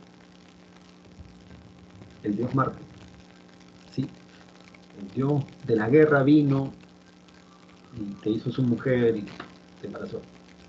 Sí, entonces, no me preguntes por qué, pero la cosa es que esperaron a que los niños, o sea, esperaron a que vea luz, salieron dos gemelos, uno se llama Rómulo, el otro Remo, terminaron en el bosque los chibolos, una loba los amamantó, algunos dicen enviados por su padre, el dios Marte, luego un campesino los encuentra, cuando los chicos son adolescentes, el campesino les dice su abuelo es el verdadero rey, su mamá está metida en un convento, um, y bueno, lo que hacen los chicos es obviamente matar al tío y le devuelven las tierras a su legítimo dueño, que era su abuelo. Esto hace que históricamente hayan dos orígenes, ¿no? El origen mítico, que tiene que ver con la leyenda de Rómulo y Remo, y el origen histórico tiene que ver con cómo los etruscos, que son un pueblo diferente a los latinos, conquistan a los latinos. Bien, y eso es el primer periodo, que básicamente es el periodo de la monarquía. Bien, el periodo de la dinastía monárquica que está en tu separata. Ahora, ¿cuándo termina este dominio de los etruscos? Cuando Tarquino el Soberbio es acusado por los patricios, y acá, que es la organización social, de haber violado a una noble romana llamada Lucrecia. Los plebeyos de Roma van a creer este chisme y van a matar a todos los etruscos, y así se termina ese periodo, dando inicio al periodo de la República en el año 509 a.C. Algo que la gente puede preguntar es esto de la organización social, así que te lo aprendes de memoria. Un patricio no es un amigo de Bob Esponja. Un patricio es un noble romano. Como dicen tu separata, controlan completamente todos los derechos políticos a inicios de la República. O sea, ellos son los únicos que pueden ocupar cargos públicos y por lo tanto dictar las leyes o modificarlas. ¿En detrimento de quién? De esta gente que está acá, que no tenía esos derechos. Bien, solo tenían el derecho de cumplir las leyes. Además, los patricios son propietarios de tierras y controlan el Senado, que en la actualidad vendría a ser, salvando distancias, obviamente, porque, o sea, lo más cutre del Senado romano sería lo mejor de nuestro Congreso en la actualidad, ¿no? O sea, ya sabes, una cosa así de loco. Pero el Senado romano vendría a ser como el Congreso, para que te das una idea. Bien, los plebeyos, por otra parte, son romanos, pero no tienen derechos políticos a inicios de la República, cosa que luego se van a cansar y van a ir obteniéndolos, ¿sí? Um, Finalmente, para acabar esta parte, un plebeyo pobre termina a veces siendo cliente. ¿Qué cosa es un cliente? Es un plebeyo que es tan pobre, pero tan pobre, que como no tiene dónde caerse muerto, se pone bajo el amparo de un patricio. Algo así como una especie de sirviente, va a ser, no es un esclavo, es un sirviente, es como un ayudante, por así decirlo, un protegido. Busca un padrino, busca un patricio como padrino, por así decirlo. Y los esclavos, como dicen tus separatas, son considerados completamente mercancías. Pueden ser comprados, vendidos, y casi siempre los obtienen entre los pueblos que han conquistado los romanos. O si tienes deudas, también te puedes volver un esclavo en Roma. Dicho esto, sobre la República, un día los plebeyos se cansan de solamente, o sea, estar siguiendo las leyes vamos a agrandar, las leyes de estos locos que están acá, que vendrían a ser los senadores patricios. Entonces, abandonan, aunque tú no lo creas, la ciudad de Roma en señal de protesta y se quitan al monte Aventino, que es una de las 7 colinas del Palatino. En el Palatino hay 7 colinas, una de esas es el monte Aventino. Y como los patricios no pueden gobernarse a sí mismos, o sea, es ridículo, ¿verdad? O sea, no vas a hacer leyes para gobernarte a ti mismo en el sentido de que solo eres un gobernador si tienes a quien gobernar, ¿no? Les van a pedir que por favor regresen a Roma. Ellos están dispuestos incluso a fundar su propia ciudad. Así que la ley que la pre ha preguntado hasta el cansancio es esta, la ley de las 12 tablas. Recuerda que San Marcos tiene la escuela de derecho más antigua del continente, así que casi siempre por ahí preguntan. ¿Y qué cosa es la ley de las 12 tablas? Igualdad jurídica entre patricios y plebeyos. Aunque en la pre no te va a preguntar el año, yo te digo el año de esa ley. Bien, el año de esa ley fue 451 a.C. aproximadamente, ya sabes que depende del libro que leas. La ley Canuleia es el matrimonio entre patricios y plebeyos, 445. La ley Licinia Sixtia es el acceso de los plebeyos al cargo de cónsul. Ya vamos a... el cónsul es... ¿Dónde está este compadre? Creo que es este que está acá.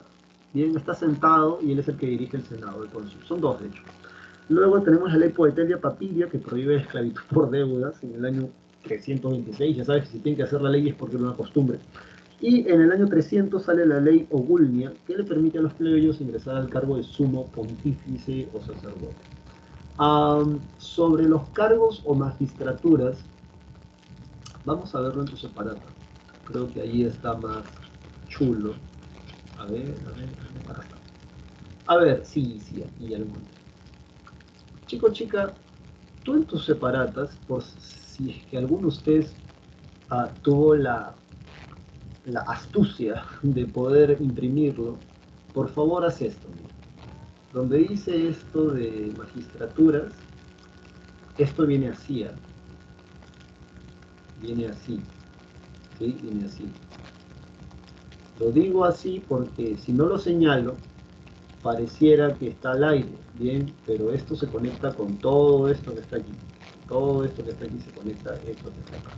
¿Sí? Así lo estoy remarcando porque si para ti era obvio, yo espero que está bien porque lo has visto, pero si para otro no, aprovecha. ¿Qué cosa es un magistrado? Es un funcionario que trabaja para el Estado romano. Se acabó el chiste. Bien, acá está hecho. Administra el Estado romano. Tienen derecho a veto. El que tiene el derecho a veto es este compadre. El tribuno de la plebe es alguien que defiende a los plebeyos del abuso de un cónsul, de un censor, de un senador. Sí. Bien. Entonces, ese es un cargo interesante. En la actualidad equivaldría a defensor del pueblo.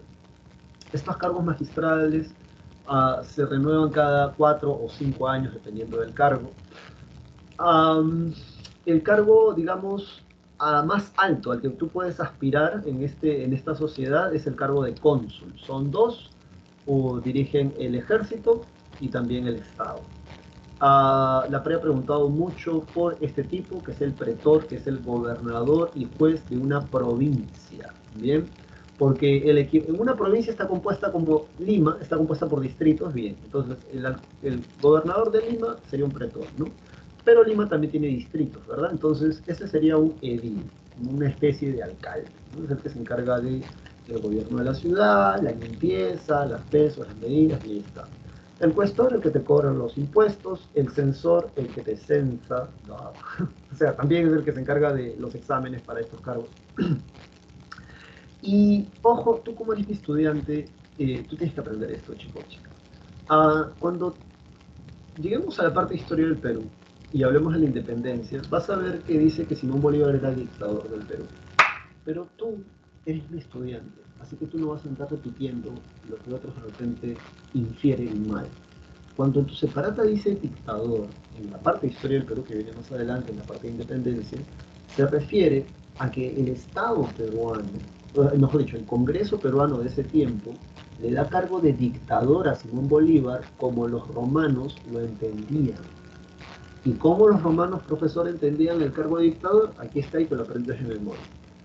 Un dictador era elegido en una situación de peligro extraordinario. O sea, cuando el cónsul no puede solucionar el problema, ni el pretor, ni el edil, ni el tribuno, el Senado romano elige a un dictador.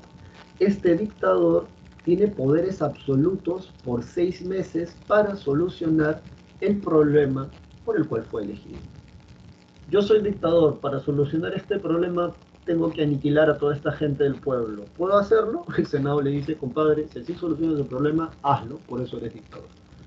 Ese es el cargo que le dan a Simón Bolívar. Hay gente que se paltea y piensa que le dan el cargo de dictador como en la época actual nosotros entendemos el término dictador. En la actualidad el término dictador significa tipo déspota, que gobierna un país de manera antidemocrática, de espaldas a la población, haciendo uso y abuso del ejército, o siendo un tipo populista, entre otras cosas más. Bien, entonces no te vayas a confundir.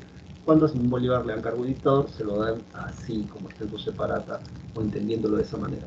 Por cierto, ¿qué problema había? Los españoles todavía seguían en el sur del país. Y ya habían declarado la independencia.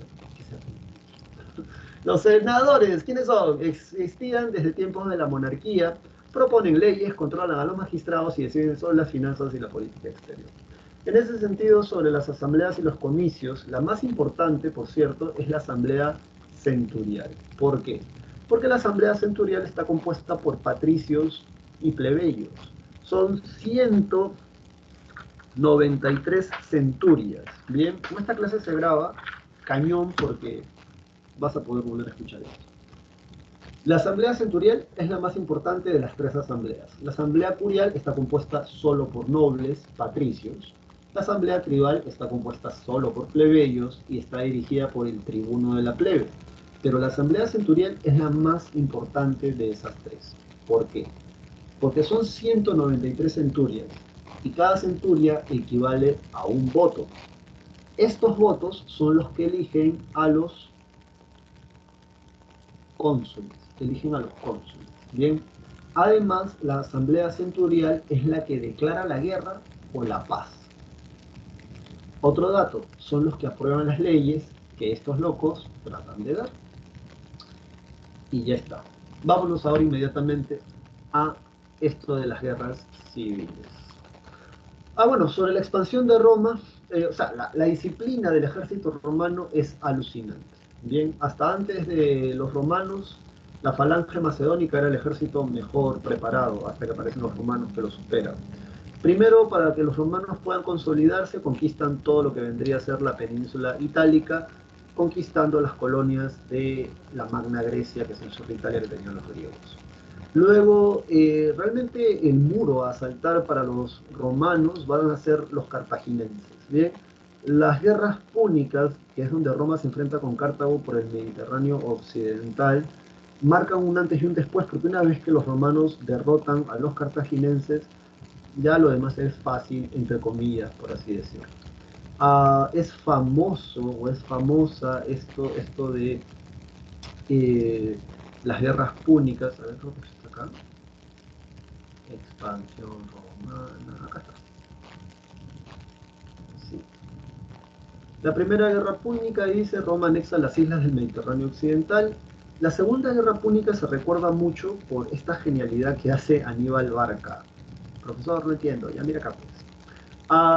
Aníbal es el rey de los cartagineses durante la Segunda Guerra Púnica. Durante esa Segunda Guerra Púnica, Aníbal hace una cosa loca e impensada, que es llevar todo su ejército, incluido elefantes, por eso te estás viendo aquí elefantes, por los Alpes. Los Alpes están en el norte de Italia, es una frontera natural. Es como tratar de cruzar Argentina, de Argentina a Chile, es una frontera natural, los Andes. Entonces, en Europa no son Andes, en Europa son los Alpes, con P. Y Aníbal cruzó por allí. Estaba ya por llegar a Roma, de hecho, en la batalla de Samma, eh, Aníbal le saca la mugre a los romanos, hasta que el senado romano le dice a Escipión, el africano, loco, ve a Cartago y destruye esa vaina. Y en la batalla de Cannas, Aníbal va a ser derrotado. Um, Nadie sabe por qué no atacó Roma, de hecho se devolvió por donde había venido y eso fue un desastre. Y durante la Tercera Guerra Púnica, Roma decide unilateralmente, o sea, no es que los cartagineses les hicieron algo, sino que el Senado romano dijo, hay que destruir Cartago, no vaya a ser que luego se levanten y nos hagan fastidio, entonces van a hacer eso así unánimemente. ¿Bien? Los romanos son famosos por eso. Consecuencias, apogeo del comercio esclavista, sí, eso es un dato muy importante. ¿Bien? Consecuencias de las guerras púnicas, o sea, hay esclavos, mano de obra barata que te da miedo, te van a producir lo que tú quieras, hacen de todo. Incremento de las tierras públicas y se agudizan las diferencias sociales. Y bueno, sobre la conquista del Mediterráneo oriental, los romanos van a conquistar a los griegos en general. Es el rey Perseo III el que finalmente pierde en el año 146. 146, la Liga Aquea va a ser conquistada por los romanos y toda Grecia va a ser anexada por ellos. Dicho esto, ¿por qué se agudizan estas guerras? Ya estamos ya acabando, dame 5 minutos más, díganle al tutor Luigi que nos dé 5 minutos más. Pasa lo siguiente, bien, cuando los, y eso está en tu separata de hecho, cuando los romanos van a pelear, la plebe, cuando la plebe va a pelear, te estoy resumiendo mucho esto, pero básicamente esto es así, bien. Cuando estos soldados romanos regresan de pelear, se dan cuenta de que sus familiares han vendido las tierras, porque ahí en Roma, por su cultura, es el pater familis, o sea, es el cabeza de familia, el varón, el que cultiva las tierras. Estas tierras han sido compradas por los patricios. Y en ese sentido, los patricios controlan la tierra cultivable, cultivan trigo, que es la base, el cereal, la base de la cadena alimenticia romana, y esto hace que haya muchos campesinos o plebeyos pobres. Y esto va a originar conflictos sociales. Estos conflictos sociales van a tratar de ser resueltos por tribunos, como por ejemplo los hermanos Graco. Tiberio Graco propone la ley agraria. ¿Qué significa esto? Tratar de hacer una reforma agraria. El detalle está que eran los patricios, en su mayoría los senadores, los que tenían esta tierra agrícola. Y van a negarse a esto. No sé cómo, pero lo sacan de escena a Tiberio Graco y la ley agraria tampoco prospera. Entonces viene su hermano, Cayo Graco. Cayo Graco dice, bueno, no quieren vender la tierra agrícola a los plebeyos, está bien, quédatela, pero hay que ponerle un precio límite al trigo, ¿bien? Porque el trigo es la base de la cadena alimenticia de los romanos, de la dieta. Y el Senado también se opone a esto, o sea, se opone a vender más barato el trigo, que básicamente es como indemnizarlo, ¿no? Y por esta razón, al fracasar ambas reformas, se agudizan las crisis sociales. Aparecen más clientes al lado de caudillos romanos y estallan finalmente las guerras civiles. Sobre la primera guerra civil son dos partidos políticos. Mario Cayo pertenece al Partido Popular, que básicamente está a favor de la plebe, y Lucio Cornelio Sila pertenece al partido de los optimates, que son los patricios. El Senado difunde un chisme así bien feo contra Mario y Mario se termina suicidando. Y Sila va a ser declarado dictador en el año 83, 86.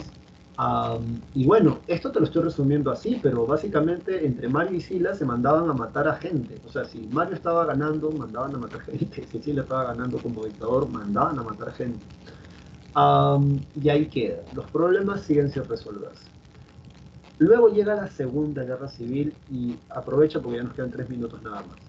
Se forma el primer triunviratum. Escribe arriba del primer triunviratum que se forma con fines electorales. O sea, Julio César, Pompeyo y Craso se unen para ganar las elecciones en el Senado romano. Estas elecciones finalmente las ganan y cuando Julio César ya no le fue útil a Julio César y a Craso, lo que van a hacer es decirle, bueno, loco, ya has sido cónsul, así que te damos cargo de pretor, ¿no? O sea, puedes ir a una provincia y gobernar. Julio César escoge las Galias, que era una provincia en expansión, ahí estaban los tribus celtas, y con excusa de atacarlos, Julio César pide más ejército. Conquista Julio César las Galias, vence a Vercingetorix en el asedio de Alesia, eso es alucinante, la gente te lo va a preguntar, y Craso muere peleando contra los partos en la batalla de Carras, y Julio César y Pompeyo van a medir fuerzas para saber quién es el más macho de Roma. En la batalla de Farsalia, que es una genialidad de la estrategia militar de Julio César termina ganándole a Pompeyo. Pompeyo huye a Egipto y el faraón Pompeyo XII, que tenía creo que también 14 o 12 años, termina cortándole la cabeza y se la regala a Julio César. A Julio César se le cae mal. Julio César termina enamorándose de la hermana de Pompeyo, de Ptolomeo XII, que era Cleopatra, tenía 19 años la chica en ese tiempo. Y Julio César termina convirtiéndose en dictador vitalicio en el año 44 a.C. Un grupo de senadores muy tradicionales están completamente en contra de que Julio César sea declarado dictador vitalicio y en los idos de marzo lo van a matar. Lo matan subiendo las escaleras del Congreso de Roma, que básicamente es el Capitolio. Le meten 23 puñaladas y luego los vengadores de la muerte de Julio César, que forman el segundo triunviratum, anota ahí, estalla la Tercera Guerra Civil, anota segundo triunviratum, se unen con fines de de gobierno, porque tanto Octavio, que era el heredero según el testamento de Julio César, Marco Antonio, que era el general, uno de los generales más queridos por Julio César, y Lépido se van a unir para vengar la muerte de Julio César. Van a matar a más de 2.300, más de 1.800 hombres, entre ellos 300 senadores, y se reparten el Imperio Romano. Octavio se queda con Europa, Italia, Marco Antonio se va a Egipto, Lépido al norte de África. El detalle está que Marco Antonio, como ya te había contado, se enamora de Cleopatra y en la batalla de Accio va a perder. Finalmente, tanto Marco Antonio como Cleopatra se suicidan. Y Octavio, que ya era bastante popular en el pueblo romano, termina siendo declarado imperator, que significa vencedor en batalla, y además de eso es declarado Augusto, que significa divino. Y con él se inicia la etapa imperial. Se da la paz romana, Virgilio escribe la Eneida por encargo del emperador Augusto, y se desarrolla el urbanismo. Apréndete esto, por favor. Trajano es el que consigue la máxima expansión territorial, pregunta clásica de la PRE. Caracalla extiende la ciudadanía romana a todos los varones libres del Imperio Romano, que es un datazo, ¿eh? Porque Roma es el primer pueblo del mundo en dar ciudadanía a personas que no son romanas. Diocleciano establece la tetrarquía. Son 2 Césares y 2 Augustos. O al revés, perdón, 2 Augustos y 2 Césares. Los primeros son cónsules y los segundos son vicecónsules. 4 gobernadores, tetrarquía.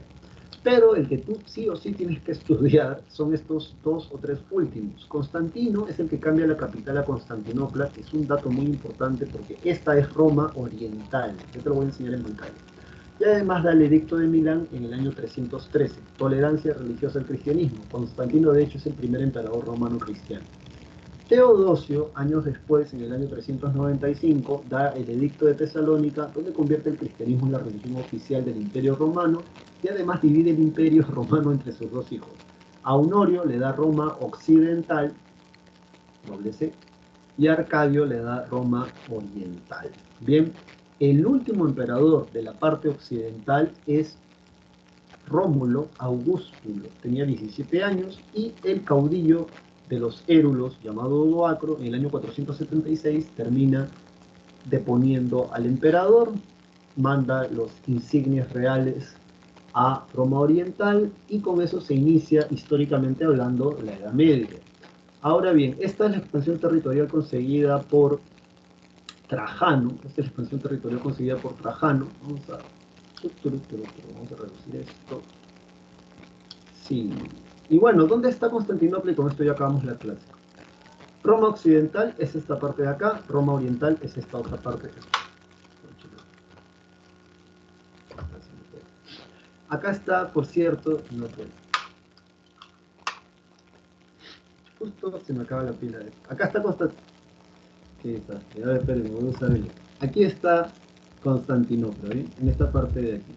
Ahora, ¿por qué es importante ese punto? Porque esto conecta toda la mercadería que viene de Oriente con Europa Occidental y viceversa. Esta, que es Roma Oriental, es la que va a sobrevivir hasta el año 1453. Chicos y chicas, gracias por tu atención. Conmigo será hasta la próxima semana. A ver, déjame salir de acá. Te pongo las claves allí en la pizarra. Ahí te lo pongo en el chat, perdón. Y ahora sí, gracias por este tiempo robado. Conmigo será hasta la próxima semana. Chao, chao, cuídate mucho.